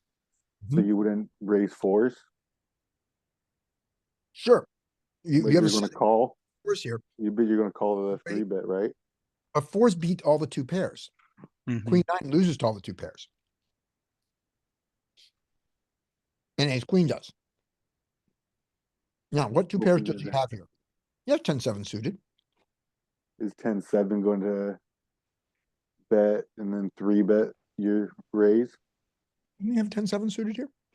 It'd have to be like 10-7 5-6 suited, and only Queen 10. maybe sets. Yep. Sets definitely re-raise. So here's river bluff theorem. Everybody's betting. Hmm. Oh Your yeah. And then when you get raised, is that 10-7 going to pile it in though? So he bet about 6, right? In Yeah. the pot, he bet 4. 4, he bet 4, yeah, but still, Oh, whatever. but 6, yeah. but 6, Let's just see if Ace Queen even, yeah, Ace Queen does. ace queen likes to raise, but watch what it does when King Queen mixes. most likely size. It raises to 17. 17.8 is its most common size.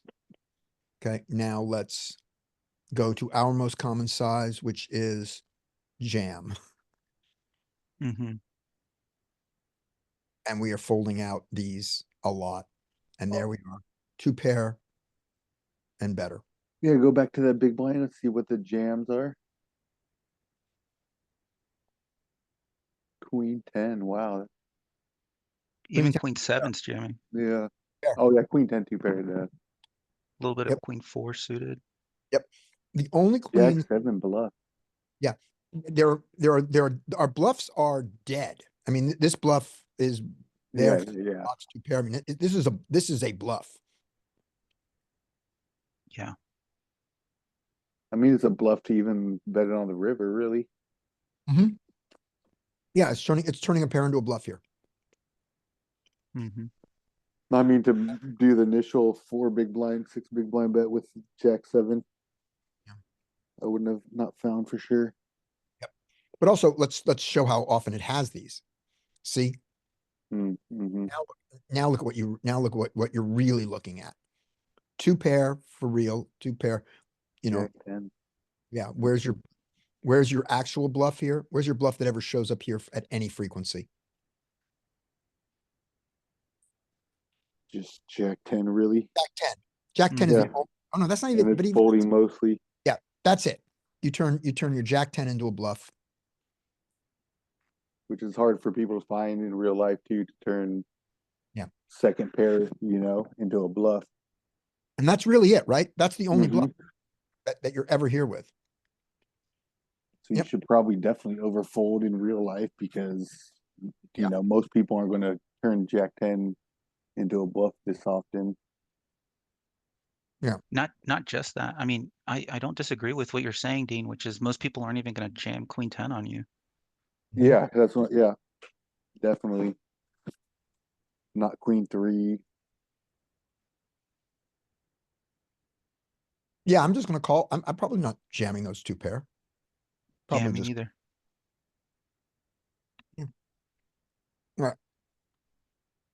so.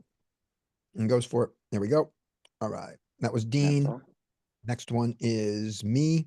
And we'll go to a hand I play and then stop. That's what we'll do. So we'll go through these faster till we get to a hand mine. Should fold around to this. It should fold around to the big blind.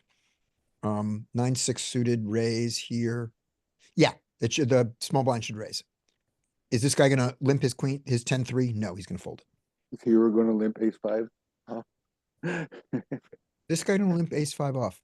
No, he isn't. So You're- this guy Oh. might, looking at his VPIP, this guy's gonna probably limp his 9-6, but he should raise it. He does raise it. Good. The queen jack should not fold. He's only got 11, but he's only got 11 big blinds. He should not be playing. So what do we know about small stack poker? He should call Jam. and just hope. There we go. Not Jam. call. Nine, Not six. call a fourth of his stack. Yeah. You 9-6 should jam either or- jam or check fold.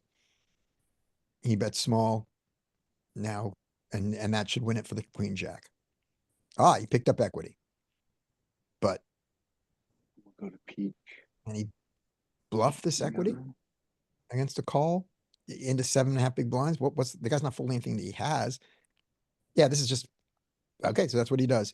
And now he does fold. Good for him. All right, Frank. Nice. All right. So here, what are we? We're like 8-handed-ish. So I think it should probably, okay, 9-handed. Okay.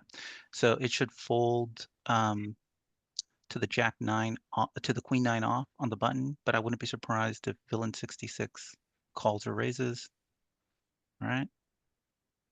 Okay, jack 10 offsuit raises in the, what is that, low jack? This hijack, and this is legal. Hijack. Oh, that is. There's a sliver of it, and at 2 big blinds, there's probably even more of it. This is fine. Okay. Okay, I'm playing too tight there then. No, okay. you're not tight. It's just show it to you. It is a sliver. Okay, it's like it's indifferent. Yeah, exactly. You can fold it or you can play it. So this is fine. There's somebody who opens jack 10 here is not wrong. And if you Cool. skip it all the time, you're not wrong either. And then he went Gotcha. 2, and at 2, you get to do it even more. Okay, right on. You did it. Yeah, good find. You So, don't need to change your play. okay. So now I expect it to fold all the way around in a normal game, but I wouldn't be surprised if villain 70 with 7 big blinds jams here. Sure. He should definitely jam, yeah. Yeah.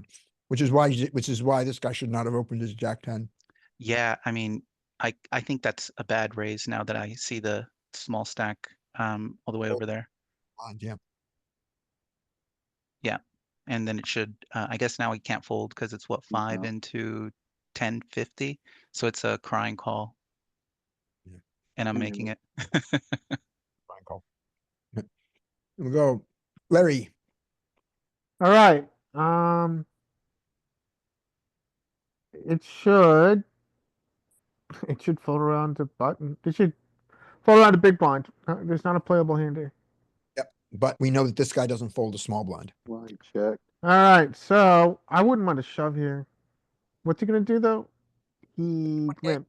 I would shove, I think. I'd shove my ace 10 even though I'm in position. I think 30 might be too big for that, but I get the idea I get. This is the Yeah. worst of all things, though. Yeah, I mean, it's not the worst playing position, but yeah, okay. So we're going to a flop. He knows he destroys this guy's range and knows that this guy calls bets. He calls raises. We've seen him do it. You can go to you have to this guy to put in 4 more big blinds And he doesn't like and then bluff lose now. super heavy. When you, All right. Bad play rewarded. If I don't, I would check with my marginal made hand. Mhm. He bets. Ace 10's in a very interesting spot. Against this size with no, I think you could just let him have it. I don't think you need to fight over this. Yep. You don't have any backdoor equity, just let it go. Mhm. Now you have a little backdoor equity. now you do. Yeah, a little bit. Oh, sorry. So yeah, he's sizing down, so you kind of have the option of he went from a pot size bet to a B50. So you see, so You're confident you have 7 outs. yeah, all the kings are yours. So you're not getting the Aces. express odds, but he does have enough money in behind to pay for your implied odds for 7 outs. I I wouldn't mind a raise here, just like in position. I mean, you can listen to his sizing, right? So he went from pot size to B50, Mm-hmm. and so you can go to 10 here if you want. Um, and you always have the ability to check back, hoping that he's on a draw, which is not the case, obviously. But so, yeah, I wouldn't mind a raise here. I like listening to the bet sizing. Um, he called, so now this guy is in a very awkward spot with his sevens.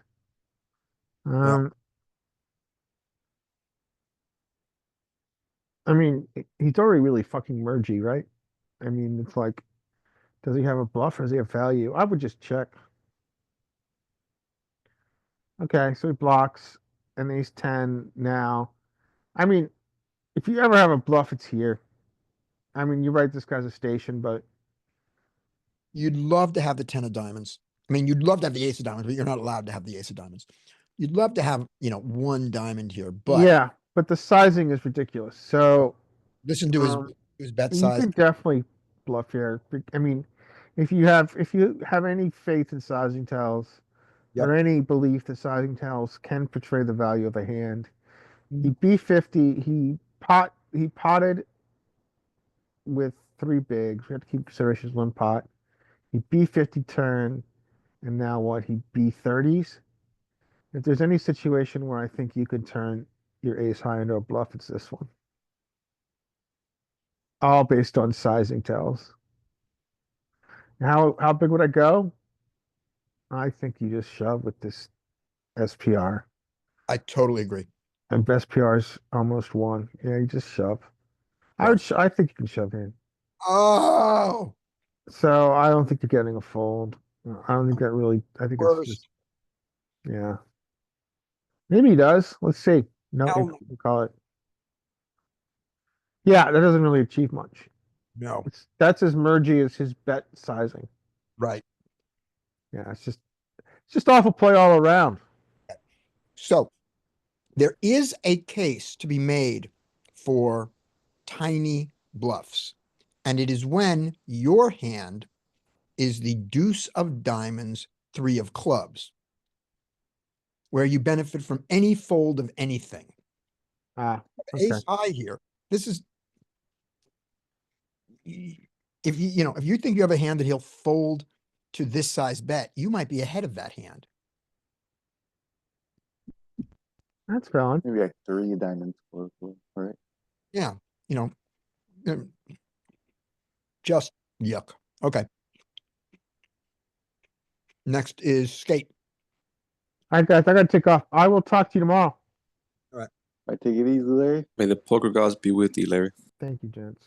See you tomorrow. Hi. And I'm gonna see if we may be, I think we're gonna stop after skate, not go to a, Oh, there's heroes with 7. okay, there we go. That'll be our last hand. We'll get to that. Okay. There we go. We were on this one. All right. skate. Save the best for last. Good job. Okay, yeah, so the 4s is it is gonna be, but I'm not sure about your ranges, but of course it's gonna be partial, right? Partial, so we can open it and we can fold it.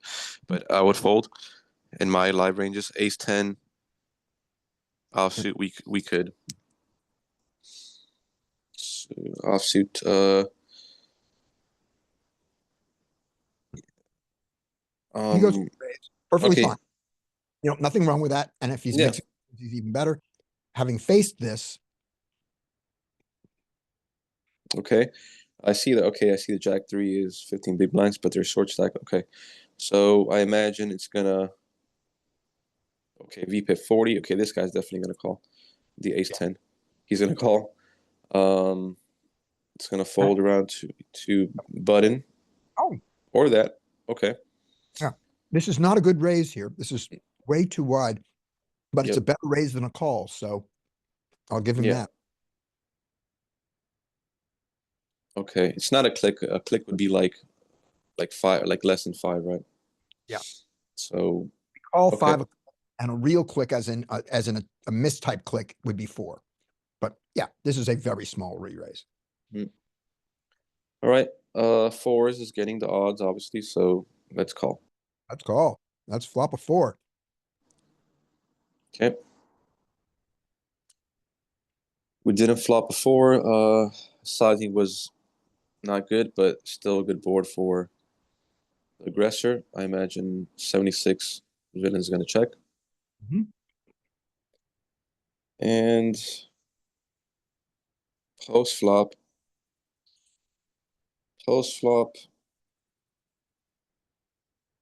I imagine that C bet 39, right? So yeah, I imagine they're gonna continue. They're gonna probably continue betting. And it's a good continue. He's got a gut shot and an overcard. He's unhappy he doesn't have a spade, but you can't have everything you want. Mhm. Each bet, this is a fine hand to continue with. Yep. What size? Bet. Okay, so we can go, since we're heads up, we probably can go slightly larger. Mhm. Will they do it? I'm not sure. I don't. What size would you like to, what would you like to do with this hand in this situation? You didn't want to raise it here. All right. Yeah. Given Um, this, what size do you think is best for him? like maybe like 9. Mm. Trying to get pairs to fold. Yep. And goes 5 to start. Can't be that wrong. Okay. Works. Good. Good. Dean, I would have check raised those 4s. really? Really? Wow. Get a spade. With a spade, check Get raise. a Wow, spade and that is gangster. yeah, the under. So you can That is start pretty close to them. gangster. It's gonna be really bad when he does call you with his gut shot and is over. When this guy does, you're gonna be unhappy on the turn, but oh boy. All right. Or I'm not doing that. 7 open. All right. A7 opens. That villain in 71 will probably call because it's still in 71. Right. Villain 73 has been pretty loose and it's suited, so there's a 50-50 chance. Good read. Fold.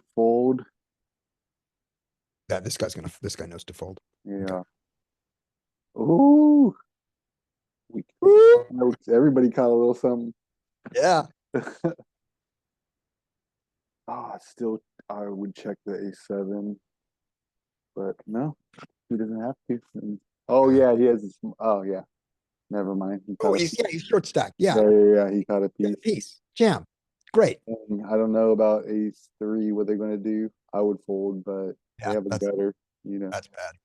Yeah, and 10-5 That's- will probably call because they have a It will flush draw. Can't fold now. Yep, there you go. Jams You over give it. all your money to ace three. Yeah. Wow. Look at that. Yeah. So I think this is, given the situation, I think this is good short stack play. I think this is terrible play. Yep, terrible. I think this is adorable and stupid. Yeah. And here's why it's so stupid. This bluff can never work. This guy can't fold. So he Nope. has to take his equity all he can do is take his equity to the river and knock out one player. What's the value of that? He's got to hit his hand to win. Yeah, and you're hoping as the 10-5 that he has a king. You're hoping he has a king and you hit your flush draw because everything else he has a flush draw and dominating you with his bluffs, which are flush draws. Right. So you've got to hope here that because this guy can't fold. So that Fold ace like 3 this. has to fold out a hand that you're not hoping for anything. This is just terrible. The ace three is even when you get rejammed on the ace three, what are you hoping? Right. Hit your Is- 5 only? What you did was let's say this guy has ace king of hearts. No, not ace queen of hearts. For some ace queen of spades. This guy has ace queen of spades. When you jam, your 5 and your 10 are good against his king. Oh, you know what it is? This guy has ace 5 of spades. This is a good jam against ace 5 of spades and ace 10 of spades. That's what this is a good jam against. All right. What about like fives, sixes, sevens? No, because remember, ace 7 can't fold. You have to assume that the ace 7 has something on this board. So Mhm, you've got to usually you've got to hit your flush to win, but if you're mhm, lucky, your 10 wins against this guy's 5, 6s and 7s, which mhm, doesn't often play this way. right. And his 5s are have you crushed anyway. So you're trying to bluff out this guy's overcards to this guy's pair that you still have overcards to. That he called the all in with, because he doesn't need a rejam for any reason. And if you go, yeah, but I want maximum value when I hit my flush. It's like, well, see a card then. Yeah, And, yeah. I see what you're saying now. and you're in position. Just terrible. Please let the ace 7 win this hand. No 5, no 10. That's all we care. No 5, no 10. No, that's all we need. No 5, no 10. Yay. Justice. And the ace 3 now has 48 big blinds. This is Very crazy. happy. We are very happy about this. All right. Here we go. All right. Hilarious. This should fold around to the ace king. Let's see, 10 jack too early. I would not be surprised to see a limp from him, but he shouldn't. Ace king should raise. Ace queen should 3-bet him. And I expect he's going to call. I don't think he's going to 3-bet. There's our call. Now the ace king should ISO to 4.5. He ISOs to 3, too small, but fine. This guy's never folding ace queen, and I think he's going to call and not raise. He does. All right. This jack 7, I expect to call. He should fold. This jack 4 should fold, and I expect he will. I will, of course, fold. And these 7s should not fold. This is a good time to set mine. Even though these guys are short. Wait a minute. Is that true? Yeah, it's 2 big blinds. Everybody's deep enough that you can set mine with 7s, even out of position multi-way. Joey might say fold this because of set over set issues, but Joey's not here. Oh my God. Yeah, well, he wasn't doing this to fold here. And now, looking at this, whether these 7s are good. This is 1, 2, Shut the three. fuck up. So Shut up. if we look in peak GTO, we can see You worried this. about me? I'm not worried about daddy, huh? Here we go. There's your low jack raise. There's your call. There's your cutoff call. We go all the way to the big blind and he's got sevens. Yeah, he can set mine. I'm glad you So- did that. It's good to know we can call any pair there, really. Yeah. Now the issue on that is They're you- short. Yeah, you want them to be 100, but still, it's only it's 2. They're at 40. That's still 20-1. That's enough. We don't have a Mhm. sim for it, but we can extrapolate and be good about it. This limp was really bad, but this is extra suicidal. Because basically he's in the big blind here, right? He's this range. Mhm. That's how suicidal this is. Yeah, that's crazy. You're not even doing king queen here. Yeah, that's really bad. But we know why he does it. We know what he's thinking. Oh my gosh. Justice. Okay. Maybe. Yeah. Whose hand is this? Is this mine? Nope, the next one is yours. Okay. Go, Dean. Whoever's hand this was. Oh, it wasn't me. I think this one's me. I think the next one's Frank. Yeah. This one's me. He should check his sevens here. Good. He should check. Everyone should check except Jack 7 should bet. But ace queen bets. And this guy should be salivating. Jack 7 needs to call. Oh, this guy stops. Oh my god. Now he's just coming. Oh Just my God. something. Uh, Just call. does Because he? you don't- Yeah. I don't you think he don't need wants. I don't think he wants to make it any harder on this guy. No, ace queen already is basically all in anyways. Yeah, exactly. You Let just him call. make. There we go. All right, and we get to the river You don't want to push everybody else out. with not a straight coming on the board. Great, good for the sevens. All right, Frank gets the last hand of the session. Nice. All right. Okay. So let's see here. It should get folded to 7 king suited.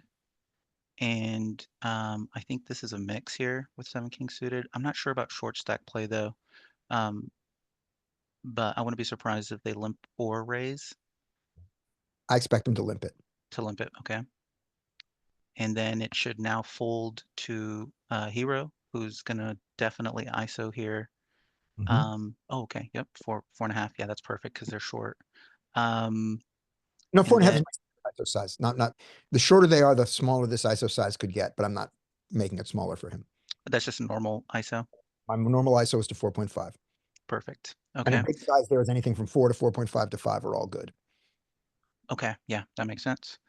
Villain 75 seems pretty passive, so they're probably gonna fold. I don't mind mixing there and 3-betting with ace 3 suited every once in a while. It's not a super high frequency play though.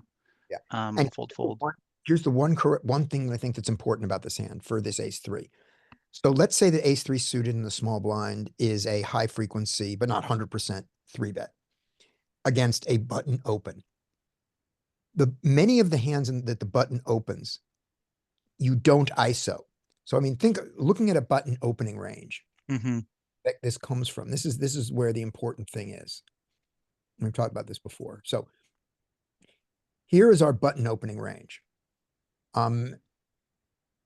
Let's look at this Jack 5, Queen 3 here, Ace 4, Ace 5 offsuit, the slivers of 10-8 and these offsuit 9s, right? That's the bottom of its range.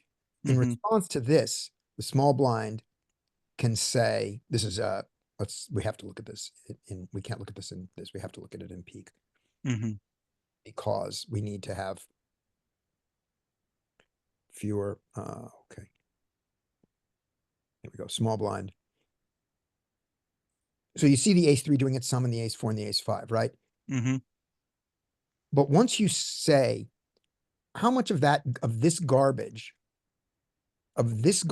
here do I skip?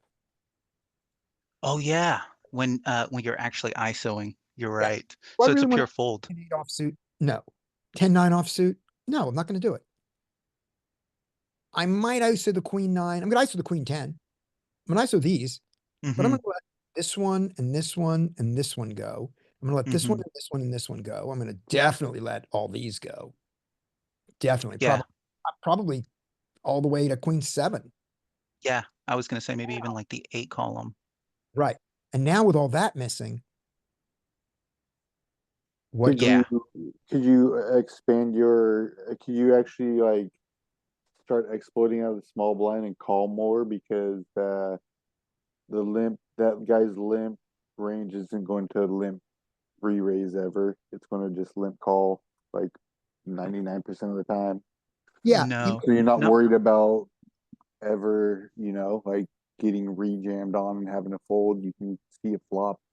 Yes, but you can You're- you can expand it, yeah. but you can expand it from an already tiny fucking range. Mm. Because you're going to be out of position against two players. So you have a very small range that you should be calling here with this guy still to act. And knowing that this, and this guy's still to act and possibly doing a limp re-raise. So that's in the GTO strategy, if you created a GTO strategy that had a limp in it here. Okay, remember, we don't have A those. limp that never re-raises too, not just like a GTO limp that has balance that will, Right. Yeah. So this guy will raise his good stuff and just limp shit Yeah. like this. So your thought is correct, but you got to take it one step further. So let's create a GTO solution in our heads that includes good GTO limps. Mhm. Therefore, it has limp re-raises in it. So you might be raised by him, and you're going to be out of position against one and maybe even two players, right? So you have a very, very, very, very, very small calling range here, right? Yeah. Oh yeah, Okay. for sure. Now, when you say, I know he's never going to raise, that changes your very, very, very, very, very small calling range to a very, very, very small calling range. So yes, you can expand it, but it's still very, very, very small. Does that make sense? Mm-hmm. Yeah. And I actually don't even hate like three betting very more too, because like if you're This paying is dead attention and hero is paying attention and knows to ISO more because Yeah. the guy's limping trash, then you can like, three bet the hero more. Right. So I think that three betting this range against the hero is a little wide, given that hero is black and the other things, but not too wide. So I mean, you can still do the ace five suited, absolutely. Just lose these partial frequencies, Mhm. and then do the Yeah, rest. And that's so, great. yeah, and decide whether you want to do the ace four. The ace four, although it's a full frequency here, I might lose the ace four in this situation, but don't lose the ace five. Yeah, but ace three becomes a good fold now, I think. Mm-hmm. And Mm-hmm. then he, of course, calls. There's no question he calls. And does bad play get punished? Yes. Bad play gets rewarded. He's going to bet big, and I'm just going to fold. What? Why would He's he lead dark that out, flop? Oh, he has a pair. Oh my He's a gosh, pair. that's crazy. And I'm going to look at it and go, against this guy, I'm going to fold. Against this guy, and then I fold. Yeah, I like it. All right. If he checks there, you check back these monos, right? With an ace. He checks there with, well, I'm betting small, whatever I Okay. bet. Okay. Small. So I look at this and I go, can I call this a draw? Because there certainly ain't a premium hand. No. No. You might have plenty two of outs to the ace. I have plenty of offsuit hands that have a diamond in them. I have plenty of two overcard hands. Yeah, this one just doesn't fall in any category. I have to check it back. I unfortunately have to lose this hand to this mook, even if he doesn't bet. Mm-hmm. Maybe like Mm-hmm. the ace five of hearts, because then you have like three to a straight, and you don't care if you get check raise and fold it. Yeah, yeah. Ace Oh, five, ace ace eight. eight, Yeah. Ace eight, yeah. ace eight. Anything with the ace of diamonds, obviously, but ace eight with the eight of diamonds is just Yeah. a monster here. Would I have ace eight here? I would have ace eight here against this guy, because against this guy, what is my ISO strategy here? I'm ISOing my full button range minus the most garbage. Mm-hmm. Mm-hmm. So I'm not going back to, or another way of doing it is I'm ISOing my full hijack range. So looking at the hijack, this is my range against this guy. Yeah, ace nine I'm doing. Yeah, so I can raise all this against the guy. I can raise all these. I probably I'm not doing these. So I'm gonna lose these. And I'm gonna raise all the rest of this with the king five pure. And the ace five, yeah, fuck them, I'm doing the ace five too. I have ace five offsuit. Mhm. Yep, good. And so there we go. All right, tomorrow, 9:15, we'll do a bunch of marked hands and solver work and things like that. Awesome, sounds good. Talk to you guys. Good luck out there. Yeah, Bye. good luck. Thanks, y'all. Bye. Okay, yeah.